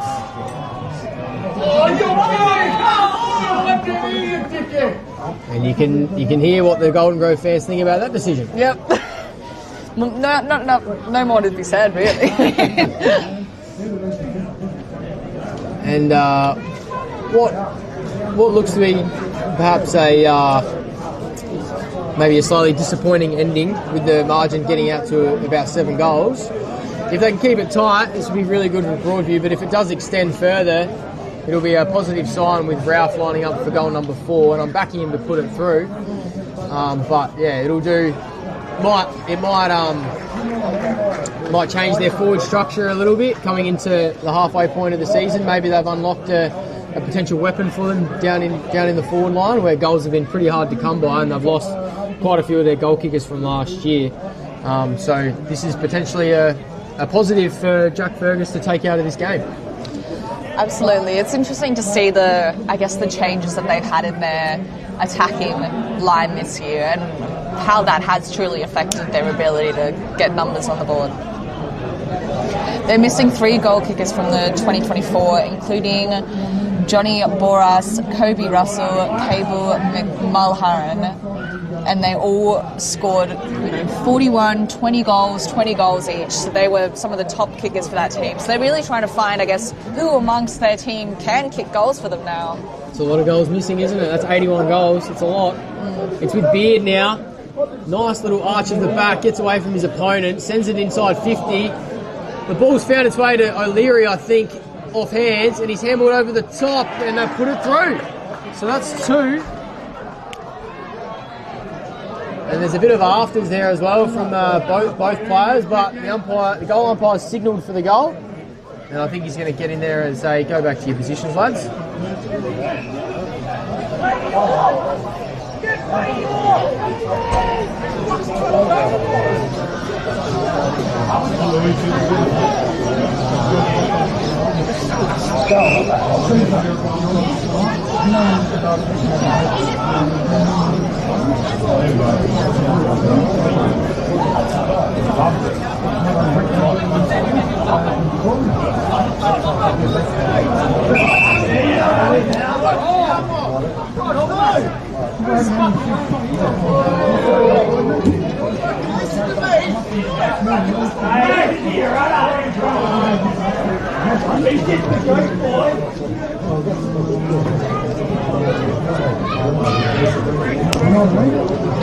So in all that little bit of a scuffle there, the ball got kicked through. I believe it was Henry Turner, and I reckon he's put it onto One Tree Hill Road, so they've asked for a new footy, which is why there's been no umpire in the centre circle, but we've got a footy, and it's going to be thrown up. 29 points the margin. So a couple of goals in quick succession here for Broadview, 16 minutes. So only minutes ago, I probably made myself look like an idiot. I might have went the early crow there, not giving him a chance, but they've shown that they can fight back, and it's under 5 goals now, so if they can get another one, this game will be red hot. And the atmosphere has certainly gone up a notch here at Harpers Field. There's bodies flying in everywhere for tackles. The fans are getting vocal, and Dodds are holding the ball free. He's going to go long. No, he's not. He's going to go short. It's probably not the option. Hill, good spoil over Banwell. It's a tight contest there, and it's just gone out. It's gone off of Hill's foot, but it was in dispute, so it's going to be a boundary throw-in.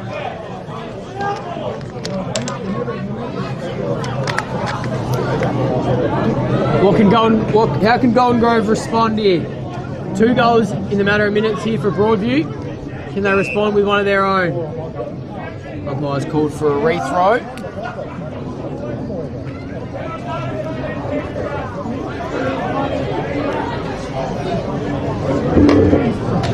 Slater and Reed in the ruck. Scadden and Dodd on ground. Pittman, Glenn all around it.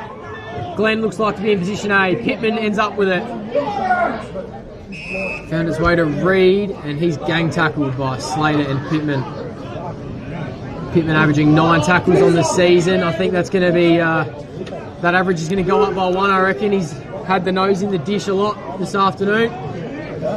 Pittman grabs it off hands, gets a handball out. Dodd, head over it. Umpire's found a free for high. It's going to be Connor Dodd. He may have this journey, he may not. He looked to give off a handball. Mitch Slater in the background there just playing for freeze. And Langley takes a nice mark deep in defence, all on his own. That ball's gone about 8 metres and shouldn't be paid, and it's not. It's off hands. The kicker follows up his little mistake there. Hill, spinning out of a phone box, does really well. It's made its way to about 70 from home. Now it's down in their forward half, but only as far as Giles. Raking left foot to Banwell, underneath the high one. Ben Manning did really well to come into set. Glenn and Saint. Saint with no eyes for the footy, just the player. And it's eventually gone out of bounds for a throw-in, pretty much where we started about a minute and a half ago there, Taylor. What comes around goes around in that moment, hey? Just at the 50, we've got... Everyone is paired off. We've got fight for the ball, and Carlin taps it but almost catches it as it doesn't really make any ground. It continues to be fought over at the 50, and coming out of it, Flanagan. Banwell fighting for it as it comes out offside. Just another throw in at the same spot. That's got to be like 4 in this one spot. Our cameraman's sure getting bored of pointing the camera that way. Up in the air. Back towards Carlo, who just doesn't quite connect. And into the hands of Flanagan, who's...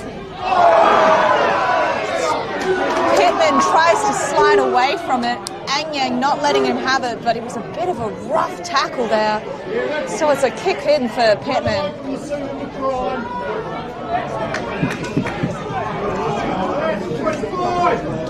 Another kick for Thatcher. A long one, soaring for goal. And just to the other side of the post. Oh.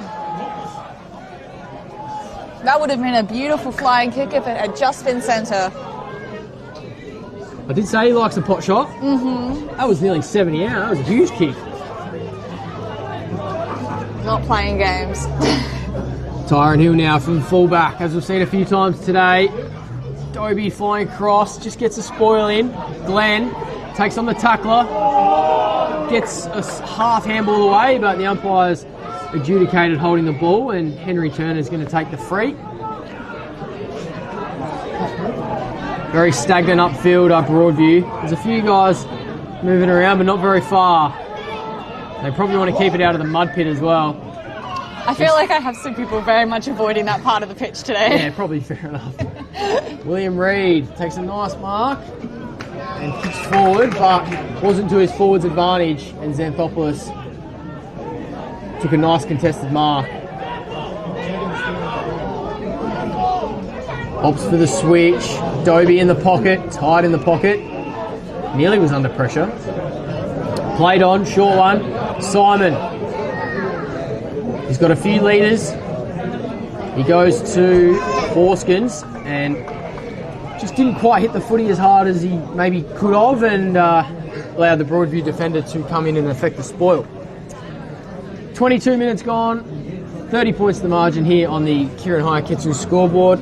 Golden Grove kicking the first 3 of this third quarter. Broadview responding well with the last 2. On the outside, we're seeing Broadview sending it along. Anyang is there. A little bit of a soccer kick into the hands of a mate there, and Manning is ready to send it down. This is a beautiful pattern of play by Broadview, sending it just into their inside 50, but this is where things can get a bit sloppy. They need their players to be strong, demanding inside 50, and that is a tackle at the line. I'm not sure if it's gone out of bounds or if it's going to be a throw-up. Looks like a throw-up. Yeah. Right near the outside the posts, pressure's on to either get it away or get it in. Straight back down, another throw-up. Same place. We love repeat stoppages. Robinson taps down to absolutely no one. And Reed's appealing for a free kick, but that's not the rules in the Adelaide Footy League. So it'll be another ball in. Can Broadview get another goal in this third quarter and level up proceedings here in this third term? Reed, Robinson. Reed has front position. Taps down. Bobbling around. Can they get a hat kick? Still bobbling around. Broadview desperate in their forward pressure. Off the ground. They're cheering. Umpires called touched. Score review. Probably in the AFL that was a score review. Yeah, probably. Would love a score review, but we'll just have to head to Dartfish and watch that replay to really get a bit of an understanding. Certainly. Heading in, umpires to discuss what has just happened and where we can go. Or have we got an injury on field? Yeah, I think there's an injured player out there. The trainer's just getting out there to see that injured player. It's Golden Grove. Yeah, not sure. If it was in that collision of the soccer kick, that could have been, not 20, nice. That's Dobie, I think, with the long socks on. Yeah.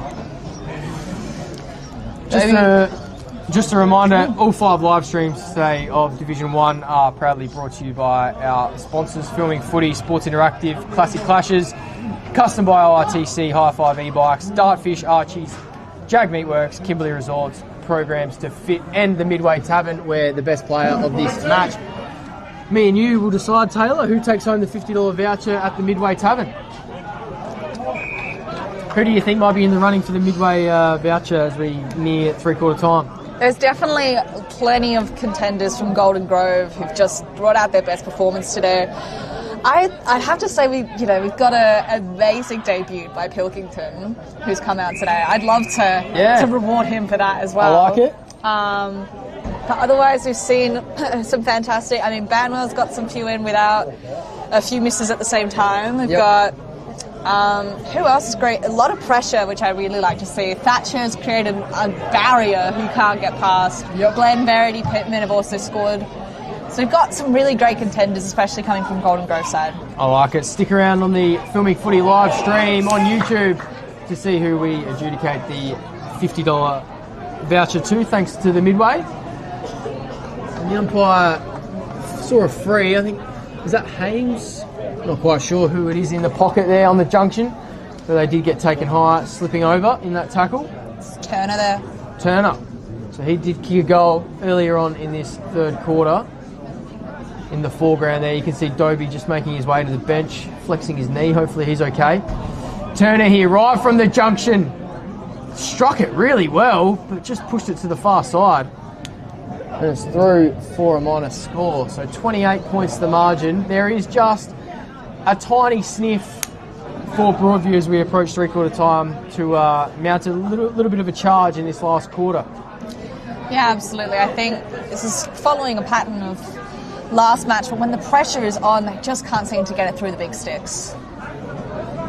Heading just outside the 50 where Broadview is waiting, but overside it goes Beard. That was Wilson who brought that overside. Wilson, and he's had a couple of good moments in this third quarter. Hasn't hit the scoreboard, but he's definitely been one of the more lively ones inside 50, I would have thought. Absolutely, lots of getting his hands on that ball, which is fantastic to see. PJ Carlin ready to tap it straight into the hands of Wilson, bringing on immense pressure with a 2-on-1. My man Wilson. I must have a few blokes out there that are fans, I reckon. Yeah. That I'm a fan of, should I say. Oh, and they've taken him off for a blood rule. I can't see any. He doesn't look too happy about that either.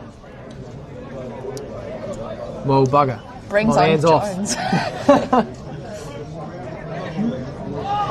Bit of a spin around there by Cavallaro, who gets sent to the ground quickly by teammate Mackenzie, who says, "Oh, I saw you do that. You know, he's got his back. You know." Little hand pass there to Cavallaro, who goes offside with pressure from Wilson.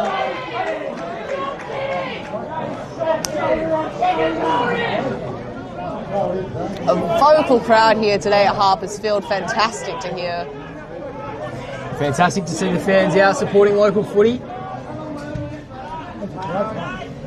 Cavallaro long down the line, off hands, and that'll trickle out of bounds. 28 and a half minutes gone. I dare say Radar in the scorer's booth will be blowing that siren any minute now, any second now. Can they jag a late one here, the Kookaburras? It's in their defensive forward half. Cavallaro, Carlin diving over it, rolling over it. Pittman, Cavallaro, everyone's rolling over the footy. O'Leary doesn't get the handball out. Good tackle, Dodd. Found his way to Flanagan. Dodd and Pittman in a gang tackle. Wilson there really just 2-on-1. That was a bit mean. He just copped a Pittman sandwich, and that's a sandwich you don't want. Robinson, Carlin wins that one down with the left mitt. Only as far as Cavallaro though. Pittman with a right peg inside the centre square. Cavallaro, McKelvey should I say, punch forward. Banwell just doesn't want to grab the ball. McKelvey has found his way to Glenn, bobbling around. Cleared by Beard. Simon with a push in the back. Can Broadview take advantage? They cannot. Sliding around the middle of the pitch there. Yeah. Beard worked his way to the outer wing, got absolutely roasted out there. He probably could have been used. Thatcher couldn't hold the mark. Cavallaro clears for the Kookaburras. Bucky had to be strong and was. Got a good spoil in. And he gets some cheers from the home fans as it goes out of bounds right in front of our commentary position.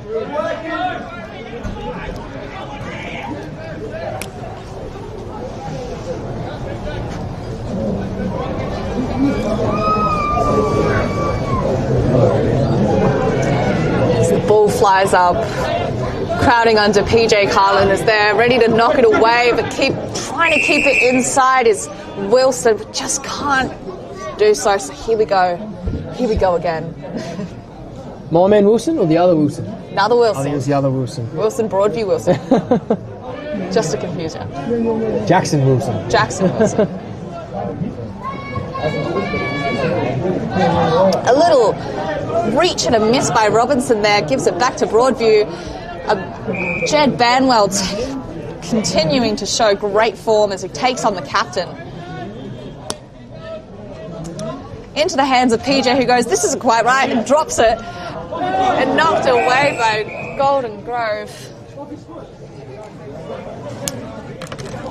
Another. Here we go again.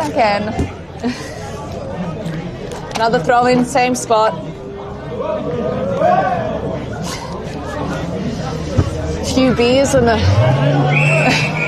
crowd I can hear, but PJ knocks it out again. They get more vocal as the afternoon goes along. The tinnies get sunk and Hey, that's what local footy's all about. Absolutely, as Dan Andrews said, get on the beers. Hopefully they're drinking a few Kirin Hayaketsu vodka lemon sodas, of course.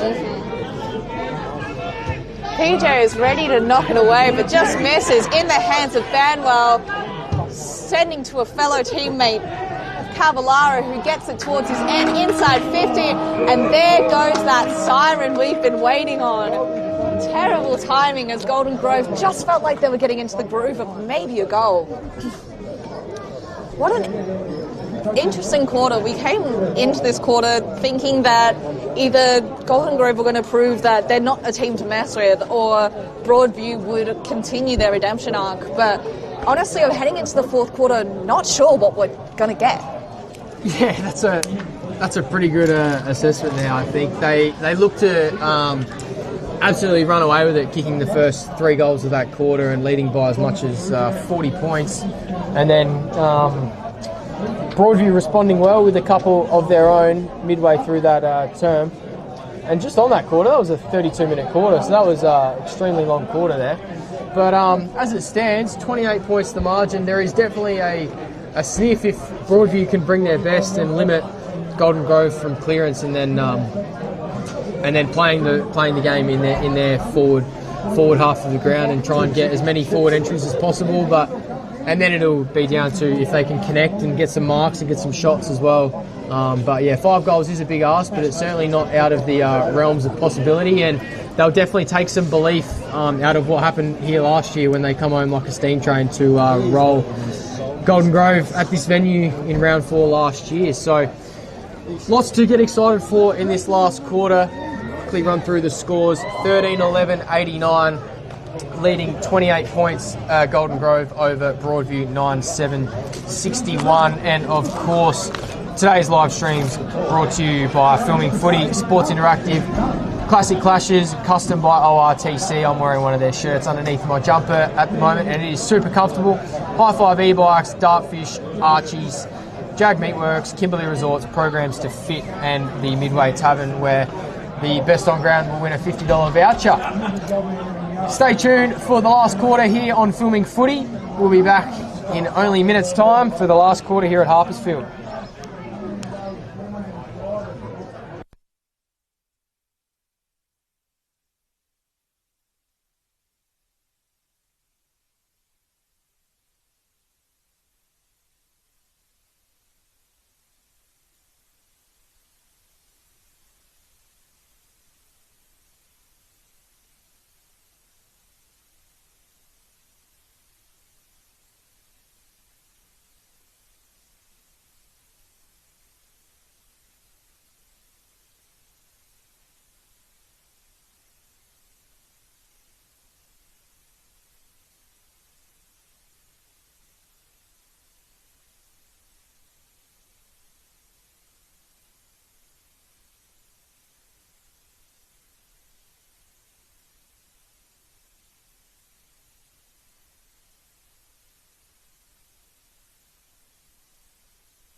an intense quarter here at Harpers Field where we're ready to see who's going to come out top, Golden Grove or Broadview.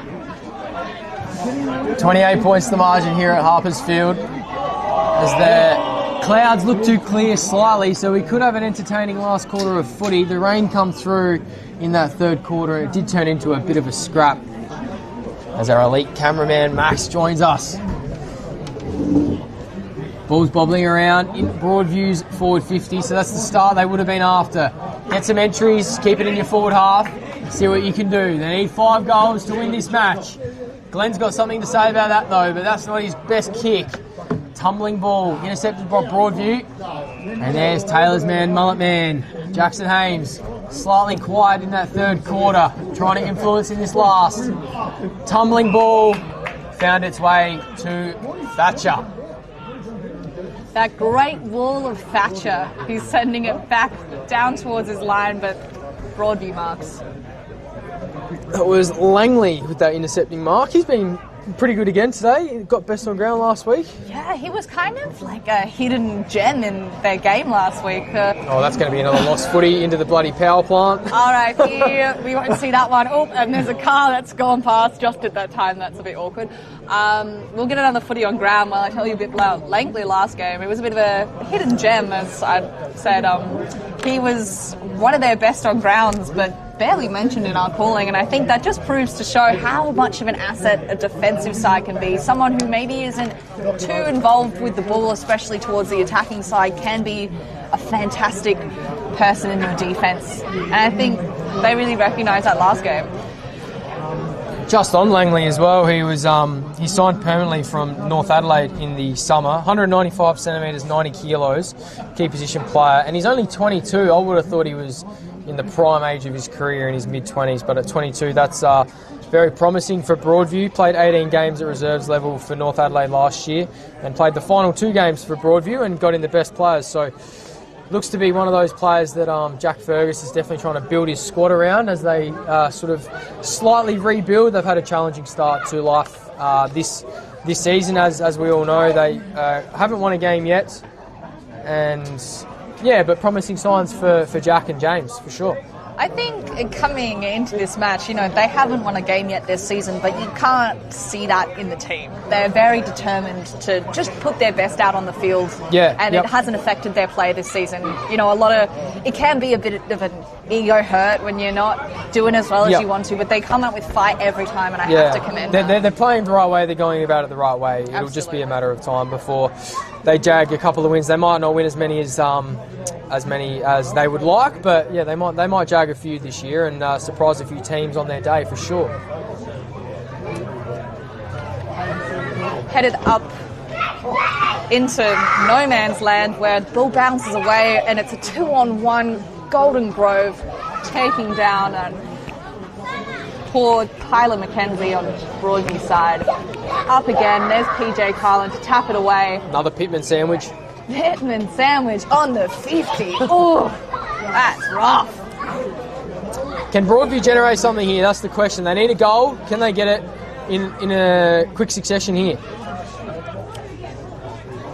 Pressure's on as the ball heads flying up between the posts. Fantastic. Absolute celebrations there for Broadview. I believe O'Leary, I think that was. O'Leary, Cooper O'Leary, captain, who has a brother who plays for Samford Crows development squad. He does. Who originally came from Broadview as well. Certainly does. That's Jay. He might, if the Crows are playing now, he's probably playing now. Yeah. But yeah, Jay was also captain, maybe not last year, the year before. They've left their legacy on Yeah, this they club. certainly have, and they're only young as well. Jay's only young as well, so it's good to see that they're both influencing Broadview Footy Club. Absolutely. Now, starting at the saucer, we've got a 2-on-1 there. Both sides are just so determined to not let it get to the other end. PJ and Robinson in that. It's a bit futsal there. You've got tapping around until it gets into the hands of Broadview, who send it. It's it's just going back and forth. McKelvey sending it into the 50, a slide but not quite a grab as we've got the clouds starting to clear up, a rainbow's coming through. It's like everyone, the sky knows we've got to watch this match. Yep, certainly. There's a game of footy on our hands for sure, and that goal by O'Leary definitely makes it interesting, and Golden Grove will be looking to respond once again like they had to in the second quarter. What can Broadview conjure up here? Manning, O'Leary streaming through the middle of the ground to a one-on-one. Ralph should mark. He does on the chest. Does he go for home? He's got Hames streaming to goal. Can he get on the end of it? He turns. Giles, excellent spoil. Scadden just throws it out. Hames diving on top, gets a handball out. Oh, shot by Flanagan, shanked. And it's out of bounds for a last touch. Going to be inbound by Kane Horskins. Opportunity gone being there, you might think, for Broadview. Yeah, that was a real golden opportunity at goal, but it's that in the moment of pressure, they're not able to deliver a goal. And we're seeing a 2-on-1 tackle on the far side, turning to the umps to say, whose is it? And it's going to be a ball up. There was that chance there, and then there was a couple in the third quarter as well. If one or two of those goes through, we're looking at a different scoreline, and we're looking at a game with even more intensity and even more desire to see both sides get over the line. There's a hesitancy to head to goal from Broadview that I'm seeing this week that I didn't see last, and I think they saw how high their behind count got last week, and they're a bit determined to change that, but that's also created a bit of scaredness. As I say that, we've got Manning just sending a roller through.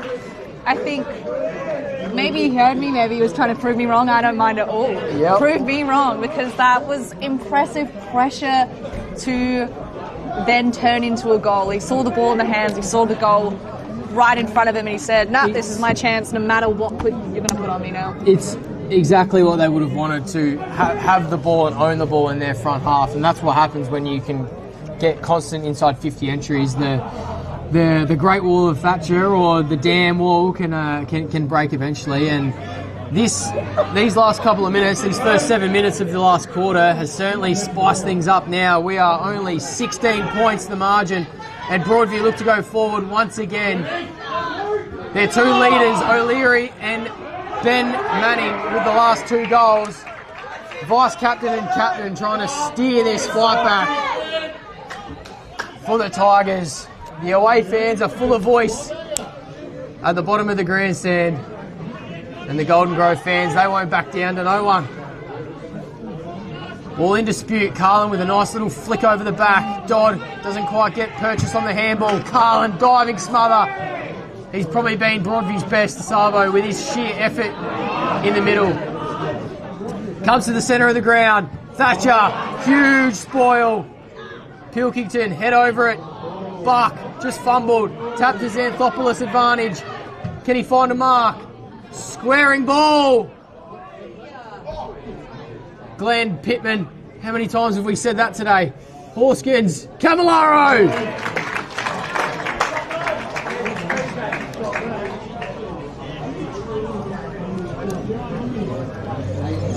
This to just release the pressure valve.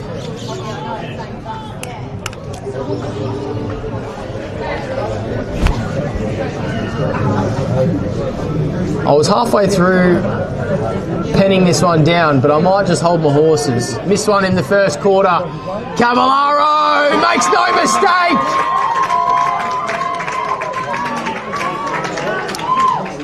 Back to 4 goals here at Harpers Field, and that's his first of the afternoon. 22 points to the margin. Does that just stretch things a little bit too far? We'll wait and see. That's made fans here happy, I think. I think so. Just to feel a bit of, as you said, relief of that valve where the pressure is on, but there was almost like no cheer. It was almost like a silent sigh of relief, I think, internally from the fans here. Maybe the next big goal there might be a big cheer, but yeah, they could definitely feel, we could feel it here, the fans could feel it, Broadview are coming. Broadview are definitely determined now to put some points on the board. But Golden Grove just, at this point, need to stave them off. Keep them hungry. Ball up right in the saucer. Will Reid is there, but he's not able to show a tackle as well as he'd like to. It's another ball up, just meters from the last. Reid under, but pushed away. O'Leary chasing. It's down, it's like a 4-on-1. That's rough. Oh, 3-on-1. We had Flanagan in there. Who else do we have in there? We had Reid, we had, There's been plenty of gang tackling from both teams today, hasn't there? Absolutely. They work as a team. Another one there. Another one there. Pilkington. Dodd and Pilkington, I believe. Up again. It's really congested this quarter as both sides are just determined not to let it go. Another Pittman just pinned down. Wilson not willing to let him go, and it's in the hands of Wilson, a kick to him. Comes to this near side, Carlin on the lead, over his head. O'Leary with the one-handed scoop, excellent pickup. Well tackled by Xanthopoulos. Scadden, handball, Pilkington, he's been superb in his club debut. Xanthopoulos, Buck, back to Ingram, he's under pressure. I should be holding the ball, but it's not. Pilkington, time to compose himself. Buck, kick smothered, Carlin, the pressure meter's at 300 at the moment. O'Leary didn't want to take the ball, soccer kick forward to his teammate's advantage and has been called in danger. And he doesn't want to kick it, does Henry Turner, as it's going to be 25. And Dobie, courageously back out on the field after we saw him go down in the third quarter, wins a free kick as Robertson comes to the bench, just limping slightly. Manning, intercept mark. Vice-captain trying to will his team home, kicking their last goal of the game. Manning sending it inside the 50 square almost into the hands of Ralph, who doesn't rush, who rushes it but just sends it in anyway. That was just an absolute soccer little nudge of a kick straight in, rolling in, and that's 5 goals for Ralph there. That's impressive work for a new in for the team today. That one's definitely paying off for him. I think the Broadview fans still believe. There was a nice little roar from the fans sitting down in front of us, so I think the belief is still there for the Tigers. Only 12 minutes gone, so there's still plenty of time left in this quarter. They aren't willing to let Golden Grove run away, they're chasing. And that's exactly what Jack Ferguson wants. See the game out, fight it out as hard as possible, and even if you can, steal a win, because they did it last year. Golden Grove, that'll be right at the front of their memories, I would think. They don't want to let the same mistakes happen again. Ralph off half back. Bit of between the arcs play happening just in the last couple of passages. Thatcher comes to Xanthopoulos. Plenty of time to steady. Has Blades all on his own, but that kick's not going to get there. Excellent coming across spoil there. Toby Kay. That's courageous, because Blades could have come across straight at the footy and taken him out, and he left his man and affected the spoil, or else Golden Grove could be inside 50. Slater, Reid.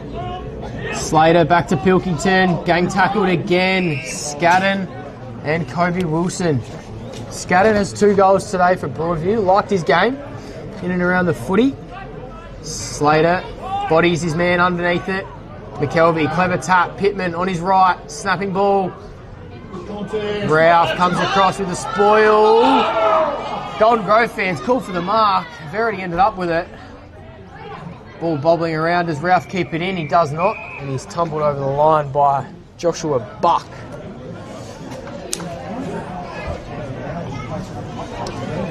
Your man coming onto the ground. Oh shit. Trying to influence. Jackson Hames. Oh, they're bringing him in last minute. Get involved. They know what the mullet can on do. The line. On the line at the 50, it's thrown in, and it is a chase for the ball as Cavallaro is there, but sending it through. Pilkington, can he do it? Not quite. It is tapped through for a behind. That's a minus score there. Is that enough? Not quite, but they still continue to pull away.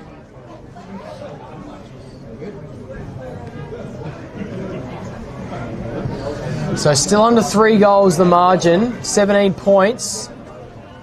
If Broadview can get 1 or 2 quickly, it still is on for all money.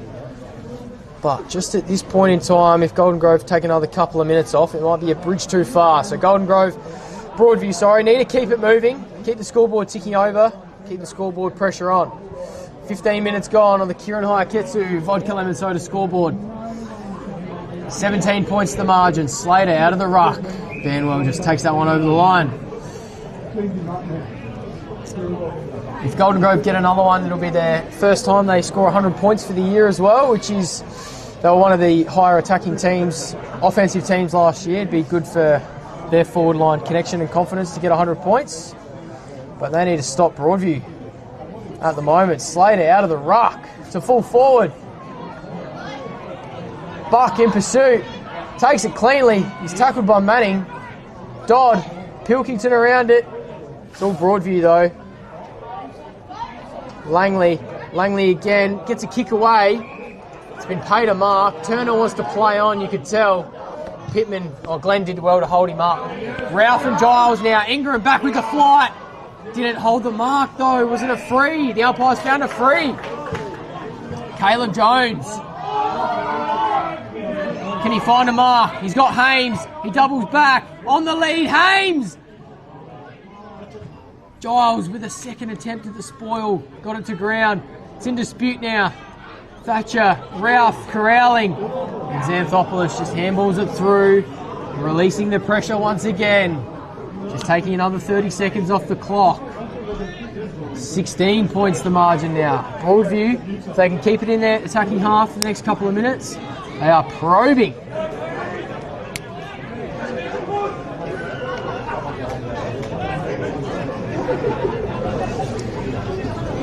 Looking for a man, looking for a player, looking for someone who's free and sending it along towards a pack of Broadview, who just knocked away out of the hands of Cavallaro, sent towards a field of Broadview.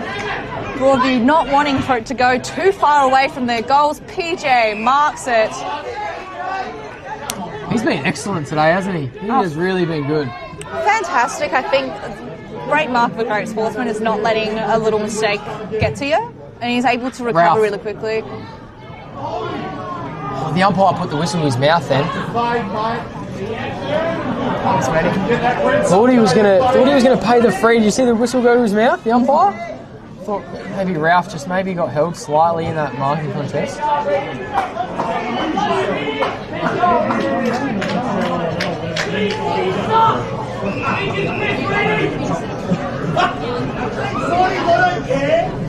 Getting vocals in these last 10 minutes as we Broadview kicking it in. They just want to get it away from Golden Grove are kicking it in. They just want to get it away from Broadview's goals at this point. Sending it along to O'Leary. Captain is there. A beauty mark by Wilson. Simple, but it's exactly needed. Can he kick it from the 50 is the question. This could be his moment. 2 behinds in the third quarter.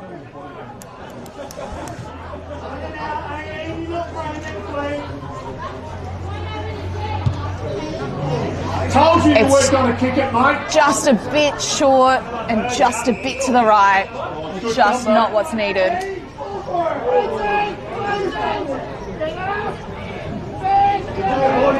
Golden Grove kicking it in at the goals again.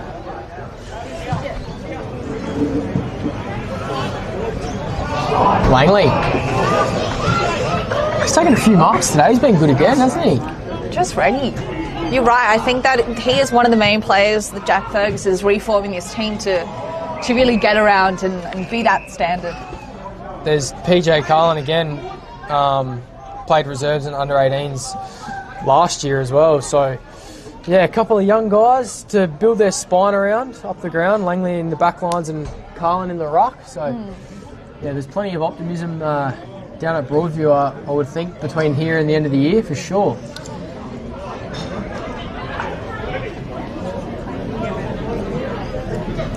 A little trip and a little fumble and it heads over the line.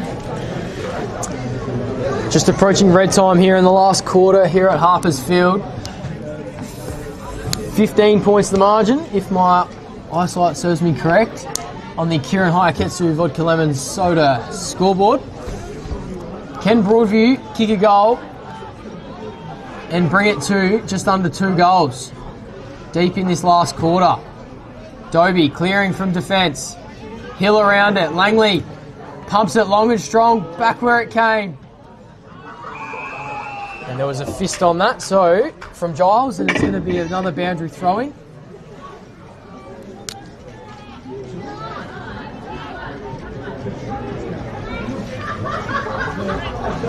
What can they do? Is there any movement around? Where's their mosquito fleet of forwards? Jones, Wilson, O'Leary charging in from the back. Bobbling around Pittman. Can they mark it? It's not his best kick. Doesn't get any purchase on it. McKelvey, excellent tackle to lock that ball in. It's come out though. McKelvey follow up again. Bobbing around. Banwell couldn't take it. Scadden. Pittman again. Banwell joining him there on that one. Carlin. Outbodies Robinson. Gets a handball. Was tackled as he kicked, so couldn't get cleanly. Kick forward. Ralph. He's got O'Leary for support. Tries to slap it in his direction. Ingram does really well to get it out of the area. And it's stayed in. Umpire half whistled. And he's going to throw it in. He made his mind up in the end. The boundary umpire. Throwing it in at the 50 there. Just impressive pressure from Broadview to keep it their way. Into touches Scadden. Banwell just being dragged along as he refuses to let him go, but it gets sent down the line and over.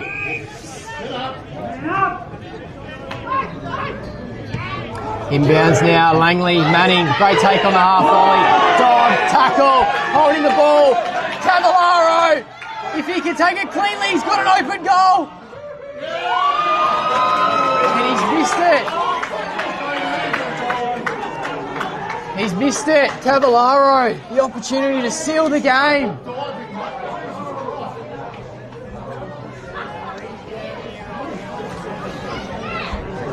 That would have all but killed this game, and it just leaves the door slightly ajar for Broadview. Not too sure how long is left in this last term here at Harper's. Broadview, they're at halfway. They just quite can't be clean enough. Pittman again. I'll sound like a broken record. He's laid that many tackles today. He's been absolutely monstrous in that midfield. He's shown his teammates exactly how it's done, and I think 100%. That's what a captain needs to do. Lead by example. 100%. That's gone forward for Grove. Off hands. Blades to McKelvey to finish the deal.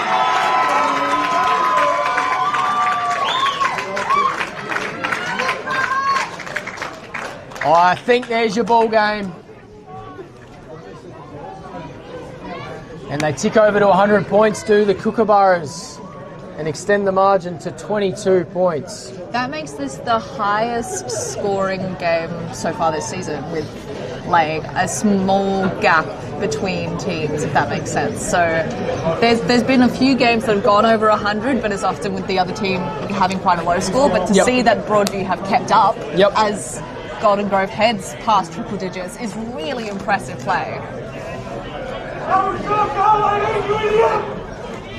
That's McKelvey's second, and Golden Grove have done really well to weather this storm that Broadview have been putting up in this last quarter. 24 minutes gone now. Determined to prove that it's not over, PJ sends it into the 50, but Simon's there with the catch. A long lobbing kick, and he marks it. Looking for a man. Sends it to Dodd, I believe. Along the line, and he's straight into the hands of Broadview down that way. We got O'Leary sending it into 50, where it's green country. Golden Grove is everywhere, and they just send it out with pressure on Broadview.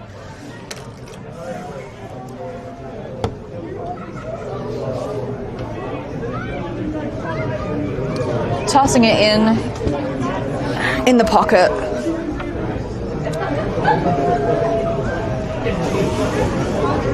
Under it, punched away Thatcher. Brought down by Wilson there.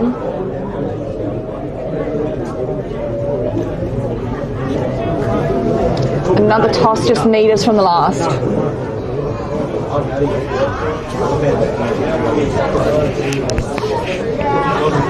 All in now, Langley, Robinson with a little toe poke out of there. Benwell gets it, handballs to his own advantage. Does it stay in? I think it does. Is there a free in there? No. Umpire's going to have it for a ball up. Nearly 26 minutes played here in this last quarter. 22 points to margin the home side. I think this will be one they just tick off and move on to the next week. They had their challenges today, but in the end, they've just had all the answers, haven't they? Broadview have been super in their fight back in multiple stages throughout this game. But yeah, Golden Grove have answered those challenges positively, I would think. I think so. I think there's no doubt that Broadview definitely brought something challenging to the table here today. I think both teams can come away with a bit of lesson learnt and what they've done to maybe improve on their game, but ultimately this is a high-scoring game with some impressive numbers. And a painful specky there we just saw not quite work to its advantage. Golden Grove still pretty determined, and it's sending down the line with blades. Beautiful mark there, so they've got consistent play there, which is fantastic. McKelvey, I thought we might have lost a Broadview man in that ugly specky we just saw, but he's gotten back up, he's happy. Inside 50, Broadview is just trying their best to make sure Golden Grove can't score anymore, and there he is, Mullet Man, 17. Haynes sends it into the 50, looking for O'Leary. That's like clockwork. Thatcher is there. Like clockwork for Aiden Thatcher. Sending it along to his captain Pittman. On the outside line, there's Giles. My man. Sending it inside 50, looking for a man. Can they make another point on the board? Looks to have just been a minus score. Only minutes left on this match, and there's still continued fight from Broadview, who are determined to just get one more point on the board. I was going to say seconds, hopefully, because it's getting chilly up here. Oh, it is. I'm shivering. I hope you can't hear my teeth chatting. That was... Oh, where's my team sheet gone? Sent into the inside 50. A catch there by Anyang just in front of the goals. Perfect. Yes. Superb mark there by Anyang to Ralph. And 28 and a half minutes gone, so that siren should be only seconds away. Only a few goals, not a lot of stoppages, not a lot of major hold-ups here in this last quarter. But we did see the third quarter go to 32 minutes, so could well get that long. 23 points to the margin. Golden Grove will just be looking to finish this game off. No injuries, no casualties, just see it out. And hopefully, maybe add one or two, who knows, for them. As they go forward, Pittman just over Banwell's head, and that's against Ralph, who takes that one out of bounds. I'm sure they would have exchanged some verbals today. A couple of good mates out there, them too.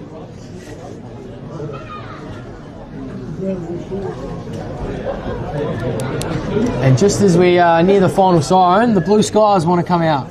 Yeah, perfect timing for Bloody hell. Can't the pick end it. of this match, eh? Can't bloody pick it. In dispute here, just inside 50. And is that McKelvey again? It's been like 4 seasons and 4 different matches in one game. Yeah, it really has. Great call. That was McKelvey again with another tackle. We'd be close to double digits, I think. 2 smothers, 2 goals, plenty of the ball. Pilkington now thought he might have got a high one. Thought I was missing a goal kicker. I didn't write Pilkington's name down before, but he did get one, didn't he? He did get a good one. on debut, senior debut. Glenn kicks to the top of the square. Verity, off hands. Dodd.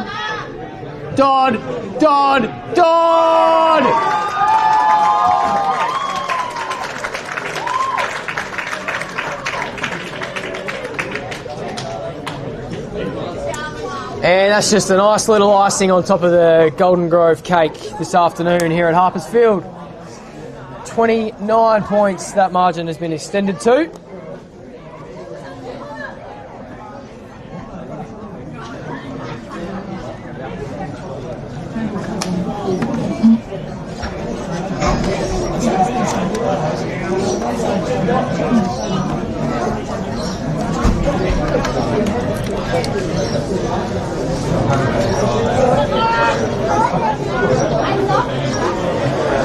Back to the middle now, 31 minutes gone in this last quarter.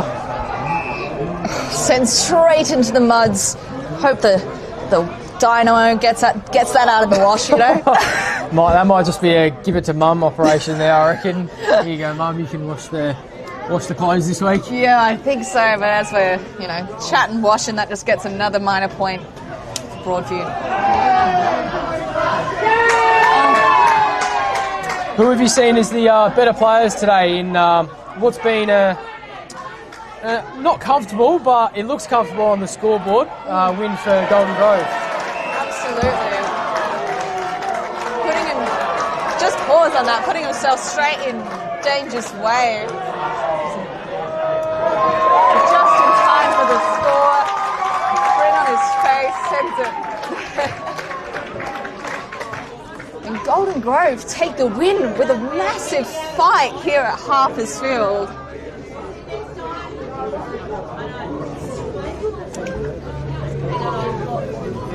Broadview looking not disappointed because they gave it their all today and put everything out on the field. It was just who could keep going for this long match.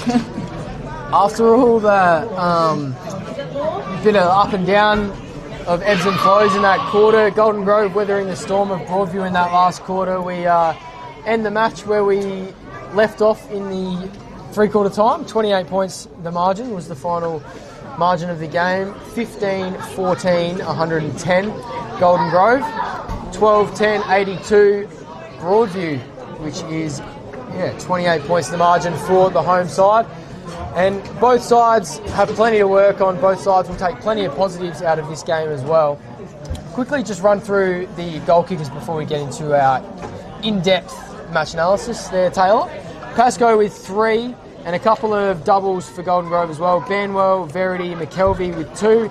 Slater, Glenn, Blades, Horskins, Cavallaro and Pilkington with 1 each. I hope that adds up to 15 goals because that's what I've got. Ralph with 5 for Broadview was definitely a major positive coming in for his first senior game of the year. Hames, Manning, Turner, O'Leary with 1 and Scadden with 2. It was that's a high scoring game. To have 16-12 goals is impressive, let alone 14 behinds and 10 for each side. But to have both sides really fight for the win today, I think is the most important. And so now I'm going to head down, find our best on ground, while you chat a little bit about what you saw today, and I will report from there. Beautiful, look forward to it. Hopefully Taylor can catch the kookaburras before they head into the rooms. I think she'll be getting the skates on right as we speak. But yes, it was an absolutely entertaining game and definitely one that you wouldn't think was 7th versus 10th on the ladder coming into it, with Golden Grove only winning the one game but losing a couple of tight ones, and Broadview not having the starts of the season that they would have liked, losing by a couple of hefty margins in some of those games. But last week they were close but couldn't quite convert on the scoreboard against Ross Trevor. And today they fought hard. And we have Taylor down. She has Mitch McKelvey just getting a best on ground interview, who we've awarded the thongs to. And Mitch McKelvey will take home the $50 Midway Tavern voucher and the Archie's thongs, thanks to Archie's. Take it away there, Taylor. So I'm here down on ground with Mitch McKelvey, our best on ground. What do you guys think? You got your team supporting you, and I have to say it was an amazing effort out in the ground there today. It was a fight for a win, so can you tell me a little bit about coming into that halftime? What was the chats like in the locker room, and how did you come in to change the game? It was all pretty positive. I thought we played well in the first half. We just let them in at the start of the second quarter, and then the rain come down. It was pretty scrappy, but all in all, it was a good result to get our second win. Absolutely. What's important about a match like this and holding defensive pressure? Yeah, pretty important. Like I said, with the weather being what it was, the pressure was massive, and the boys brought it. So did Broadview, but we probably just a little bit more polished in the end. Amazing. And you're here at home field. You got supporters. How fantastic. What does it mean to have both your players, but also the community come out here and support you guys? Yeah, it's great. Boys, we've got a pretty good group here, as you can tell. They've hung around. So, we've got a lovely group here. It's awesome. Fantastic. Thank you so much. Here's $50 to spend at the Midway Tavern. Maybe take someone with you. Maybe your favourite mate can go with you. And here's a pair of Archies as well, our sponsor. Yay! Thank you so much. All the best for the rest of the season. Good job, guys.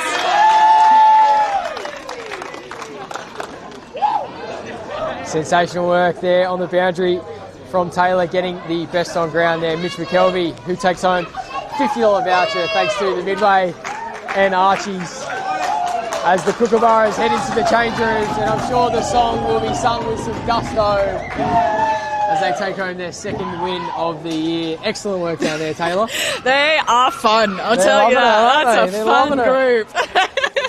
No, that was fantastic by Golden Grove, just a fight for the win today, and I think especially that second quarter proved that despite having let them go and get a few goals, they were willing to fight and, prove that they can get a triple scoring game. I think that is monumental for this club. I completely agree with you there.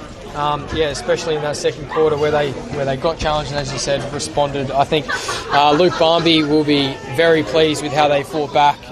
He's very meticulous, Luke. He will definitely pick the brains out of this game and see in all areas where they can improve. But I think at the end of the day, they've taken home the 2 points, which they haven't been able to do in the last couple of games, and they've lost a couple of tight ones. So I think take it with a pinch of salt and move on to next week. They should be absolutely stoked.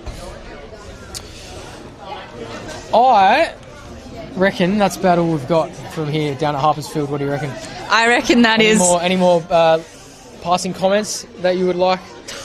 Just what a game of footy to be out here and watch on a fantastic field. And I think if you had the crowd out here today, you would have felt just a sliver of what was really like to be here. So I think just a momentous occasion, and I think, thank you so much to our Swimming Footy, Dartfish, and all the reasons why we're here today to get that done. We've got Swimming Footy, Sports Interactive, Classic Clashes, custom by ORTC, who make our stylish and very comfortable hoodies. High Five E-Bikes, who at the end of the season, the best player of the year, or the best goal of the year, I think, is getting a best free... player of the year, Best player of the year is getting an e-bike. $5,000. Pretty awesome. Dartfish, where you can watch your replays. Archies, which are sponsors for Best on Ground. Jag Meatworks, Kimberley Resorts, and Programs to Fit. Absolutely beautiful. So I think that just about wraps things up here from Harpers Field. Golden Grove by 16 points at quarter time, 22 at half time, 28 at three-quarter time, and 28 points the margin. That final score, 110-82. Mitch McKelvey getting the best on ground $50 voucher. Lachlan Pascoe with 3 goals. Angus Ralph kicking 5 goals for Broadview in what was a positive takeaway for the Broadview Tigers, who unfortunately for them still are winless in season 2025. But for Golden Grove, that's their second win of the year, and they will be taking all that confidence into next week. I think it just about wraps things up here from Harpers Field. Taylor, it's been an absolute pleasure, and look forward to calling with you again, and all the best for all the teams going into the next few weeks of the BTR Excavations Division 1. Fantastic. Thanks for letting me call with you. What a great game.